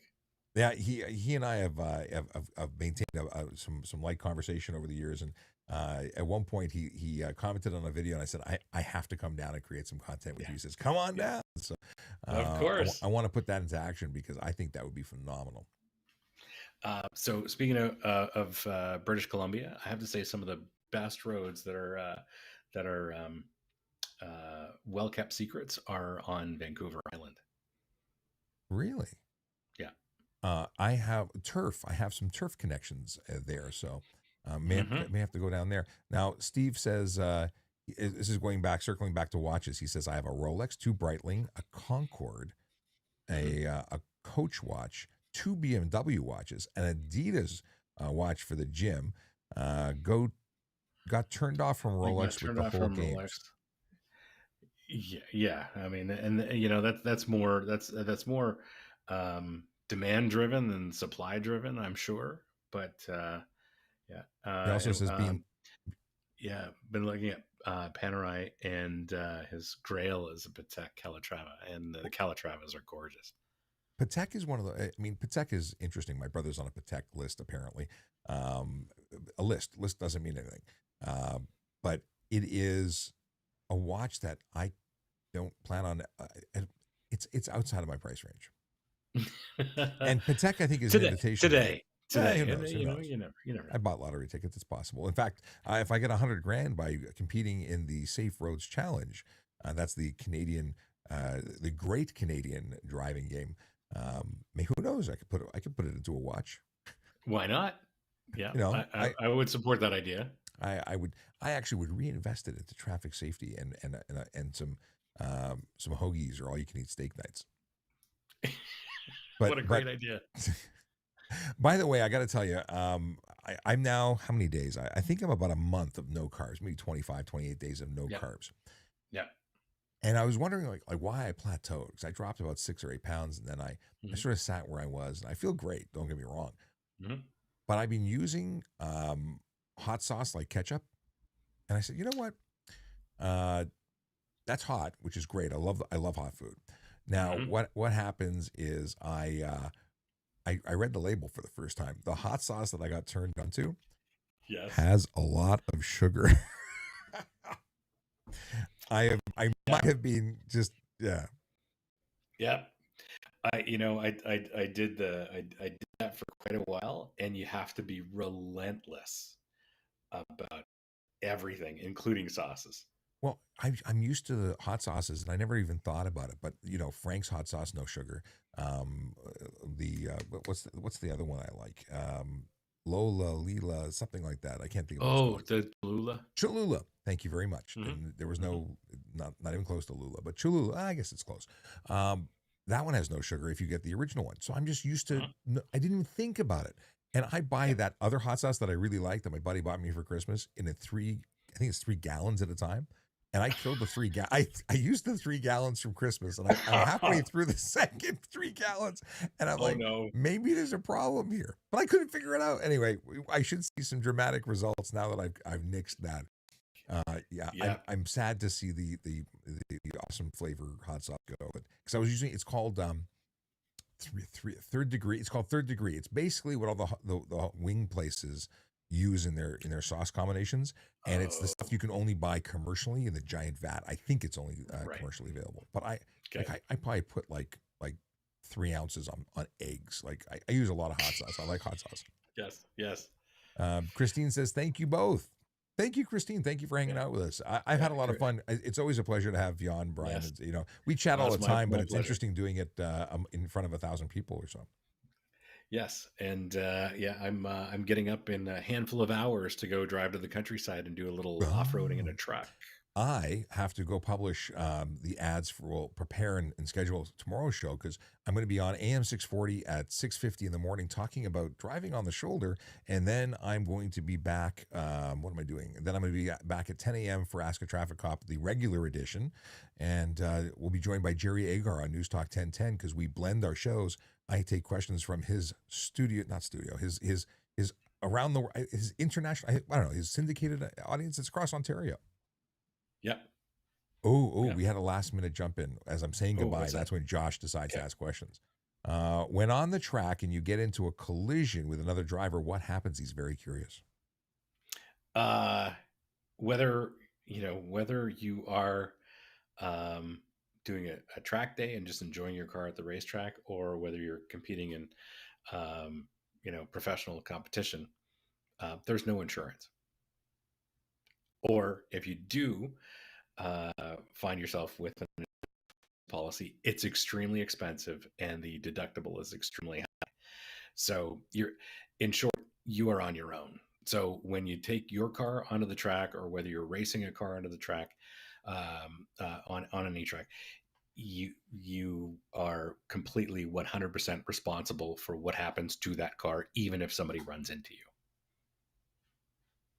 That is less fun. That is less fun. But But it makes it sense. happens. It happens. Like, you know, I've been upside down in the air at 75 miles an hour in my own race car. So, you know, none of that's fun, but you know, it's the reality of it. And um, racing is unlike anything else you can do as a human being, as far as I'm concerned. I agree. All my racing was in a police car, so and I don't mean racing for prizes. Just going quickly with lights and sirens. It is a special feeling that is reserved for lights and sirens. Nothing compares. I think that you would even have fun in a I different bet you level. that, you know, I'd love to do that. I would love to do that, but I'm sure that's not legal. You never know. Lincoln Olson just jumped in to say, "Hey, Mr. Max." Yes, yes. Lincoln is a young up and coming racer, and Right on. yeah, he's pretty talented. Steve says, "Thank you guys. This was great. 11 p.m. here in New York City. Brian, catch you on your channel. Night all. Thank you again." And Steve, I wanted to say, love my Breitlings. We'll have to talk about watches another time because I would love to create some more content on that. And Brian, thank you again to everyone watching. Watch Brian. Follow him at Brian Makse on all the platforms, and you can get me at VoiceOver Cop. And we'll see you real soon. I am You know, going to end the stream unless you got. I'm just saying, good night, all. Thanks, Sean. That's it. That's all. See you soon.